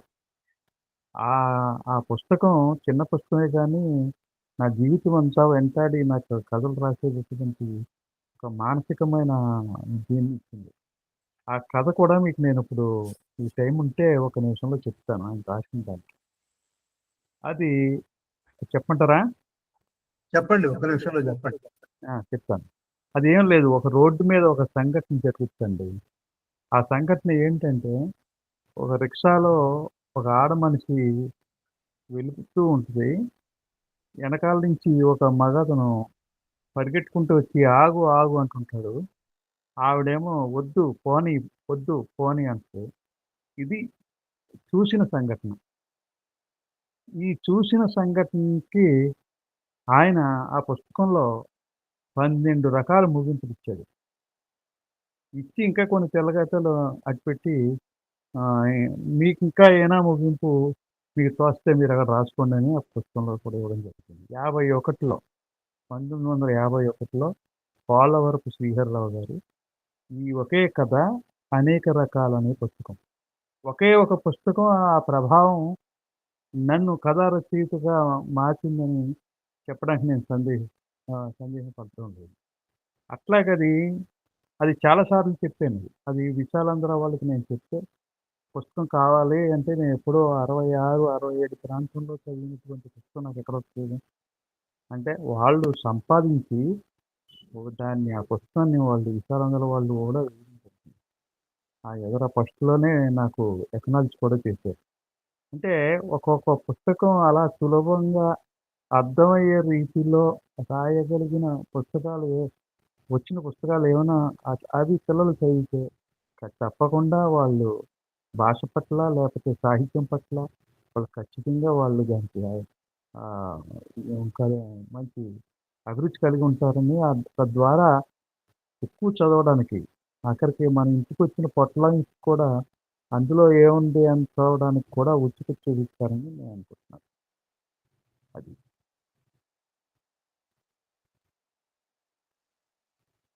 హలో అయ్యా మోగబోయి ఉన్నారు రామయ్య గారు.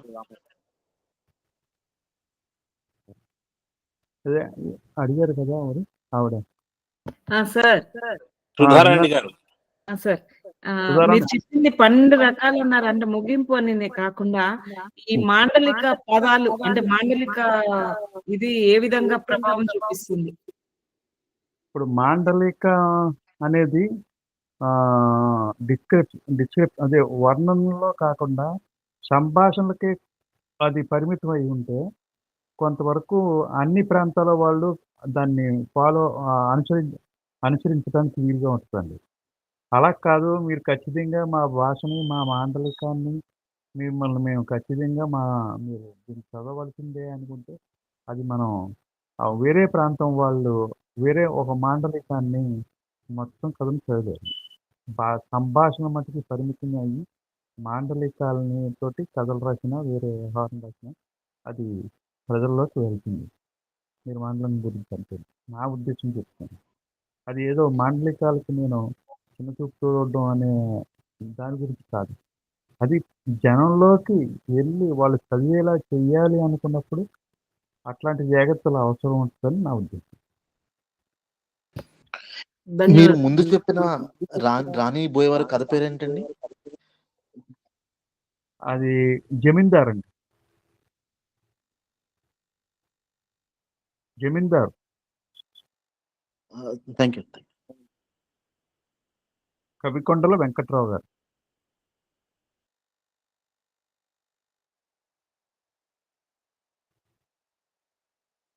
సార్ కోదండరామయ్య గారు, మీరు మూగబోయి ఉన్నారు మీరు మాట్లాడుతుంటే. అబ్బా అబ్బా, పొరపాటు జరిగింది. శ్రద్ధా వెంకటేశ్వరరావు గారు మాట్లాడాలి. సరే రాణి గారు, మీకు చెప్పగలిగానా?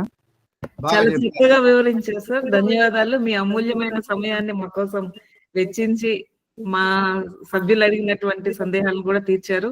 మా అందరి తరఫున మీకు ధన్యవాదాలు తెలియజేస్తున్నాను.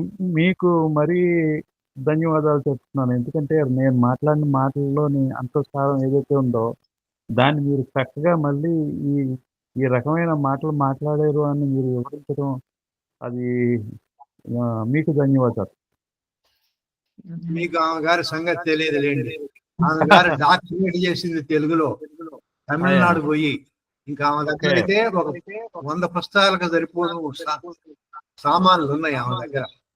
సరే సరే, సిద్ధ వెంకటేశ్వరరావు గారు మాట్లాడతారా? ముందుకు పోదాం. అయ్యా, మిగిలిన వాళ్ళు మోగపోవాలి.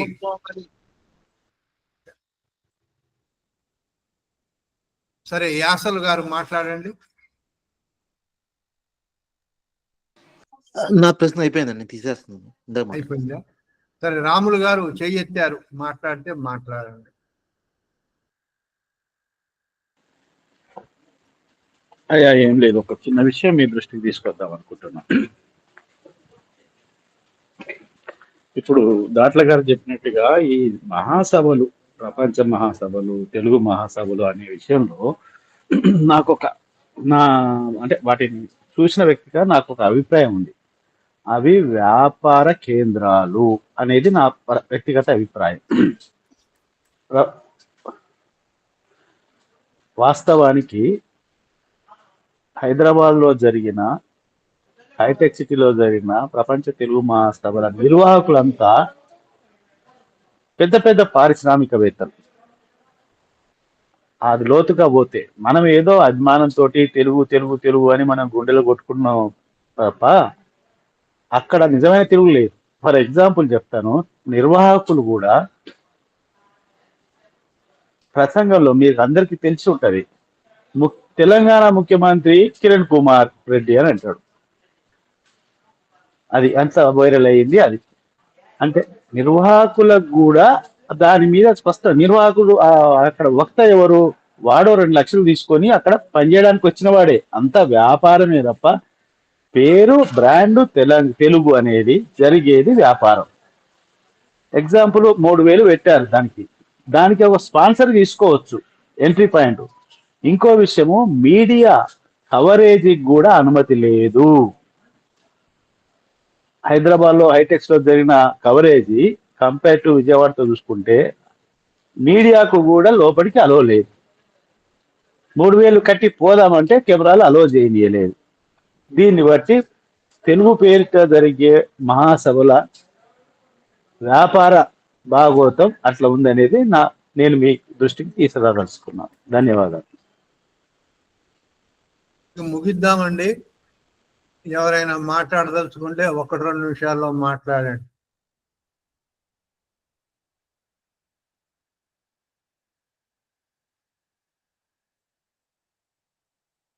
సిద్ధ వెంకటేశ్వరరావు గారు మాట్లాడాలి.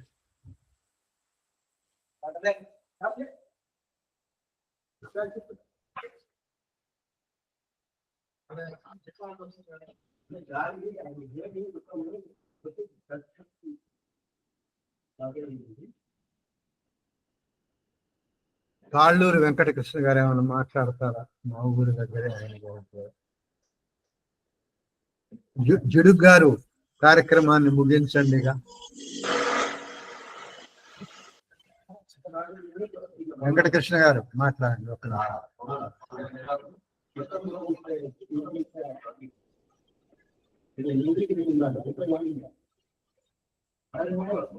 ఈ సమావేశంలో ఉన్న పెద్దలందరికీ నమస్కారం.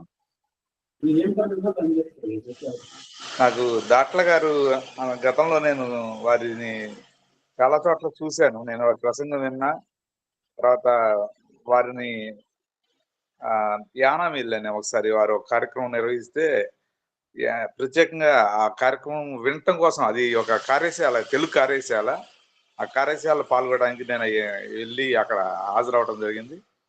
వారిని నేను గతంలో కూడా ప్రపంచ తెలుగు మహాసభల్లో కూడా కలిశాను. ఇప్పుడు ఈ విధంగా వారి ప్రసంగం వినటం, వారి అనుభవాల్ని, వారి వల్ల ఒక ప్రాంతం గురించి, తర్వాత ఒక పరిస్థితుల్లో ఎటువంటి పరిస్థితుల్లో నుంచి బయట ఎలా వచ్చారు, తర్వాత ఆనాటి కాలమాన పరిస్థితులు, అవన్నీ విషయం పూర్తిగా మనకి తెలియని కొన్ని చాలా విషయాలను చెప్పారు. తర్వాత చరిత్రకి, సంస్కృతికి, చరిత్రకి, సాహిత్యానికి ఏ విధమైన అవినావ సంబంధం ఉంటుంది, దేని నుంచి ప్రతిదీ ఒకదాని మీద పరస్పర ఏ విధంగా ఆధారపడి ఉంటాయి, వాటి నుంచి మనం ఎలా నేర్చుకోవచ్చు, భాష యొక్క పరిణామ క్రమం అనేది కూడా తెలియజేశారు. ధన్యవాదాలు. జుడుగు గారు కార్యక్రమాన్ని ముగించండి.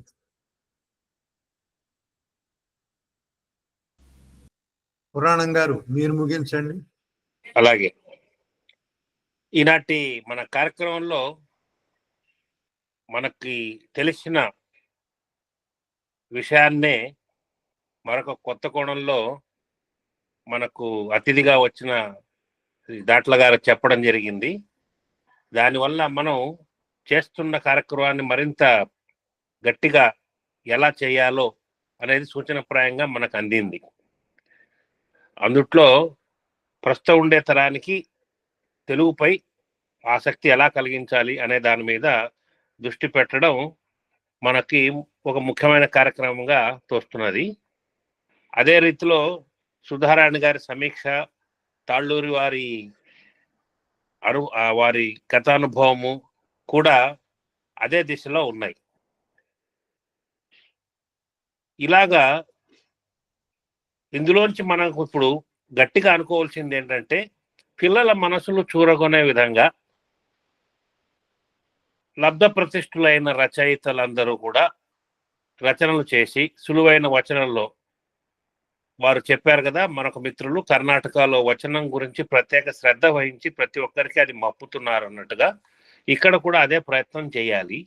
ఈ ప్రయత్నం చేసినప్పుడు చక్కటి ఫలితాలు వస్తాయి. ఇప్పుడు పిల్లలు ఏ మాధ్యమంలో చదవాలి, తల్లిదండ్రులు ఎందుకు ప్రోత్సహించట్లేదు, అవి జరుగుతూనే ఉంటాయి. అవి జరుగుతూ ఉండగానే బాధ్యత గల లబ్ధ ప్రతిష్ఠులైన తెలుగు రచయితలందరూ పిల్లల కోసం సులువైన తెలుగులో పుస్తకాలు రాసి వాటిని అందుబాటులోకి తెస్తే చాలా బాగుంటుంది. ఇక రెండవ విషయం, నంది వెలుగు ముక్తేశ్వరరావు గారి గురించి గురువు గారు పదే పదే చెప్పారు. ఆ చిన్న 32 పేజీల పుస్తకం, పుటల పుస్తకం ఒకటి వస్తున్నది. దాన్ని మన చేవ ఉన్నంత వరకు మనం డబ్బిచ్చి కొనుక్కుని తోడ్పడదాం. చేవ ఉన్న వాళ్ళందరం, తోడ్పడదలిచిన వాళ్ళందరం కష్టం పడకుండా. అదేవిధంగా దాన్ని పంచేటప్పుడు కూడా దాన్ని ఆదరించేవారు ఎవరు, కేవలం ఉట్టి ప్రచారానికి కాకుండా పాంప్లెట్ ఇస్తే చదివి అవతల పడేస్తారు కదా, బై 2 get 1 ఫ్రీ లాగా, అలాంటిది కాకుండా ఎవరైతే దాన్ని చదివి ఆదరించగలరో అలాంటి వారిని కొద్దిగా చూసుకుని వాళ్ళందరికీ మనం పంచుదాం. ఈ విధంగా ఈరోజు చక్కటి కార్యక్రమం జరిగింది. ఇంతటితో ఈ కార్యక్రమాన్ని ముగిస్తూ పాల్గొన్న వారందరికీ నా ధన్యవాదాలు తెలియజేస్తున్నాను. ముఖ్యంగా దాట్ల దేవదానం రాజు గారికి ప్రత్యేకంగా నిన్నరులు అందజేస్తున్నాను. చైతన్యవంతులు చేసిన పిడికిలు బిగించిన పిడికిలు ఎత్తిన రాములు గారికి కూడా ప్రత్యేక ధన్యవాదాలు. కోదండరామయ్య గారు మర్చిపోకుండా రాబోయే 2 రచ్చబండల తర్వాత అయినా రాములు గారి చేత ప్రత్యేకంగా ఒక 30 నిమిషాల ప్రసంగం విప్పిస్తే వారు చేస్తున్న ఎన్నో కార్యక్రమాలు స్ఫూర్తిదాయకంగా అందరికీ అర్థమవుతాయి. అదండి సంగతి. అందరికీ శుభరాత్రి. అందరికీ దండాలు. కార్యక్రమం ఇంతటితో అయిపోయింది. మరలా కలుద్దాం.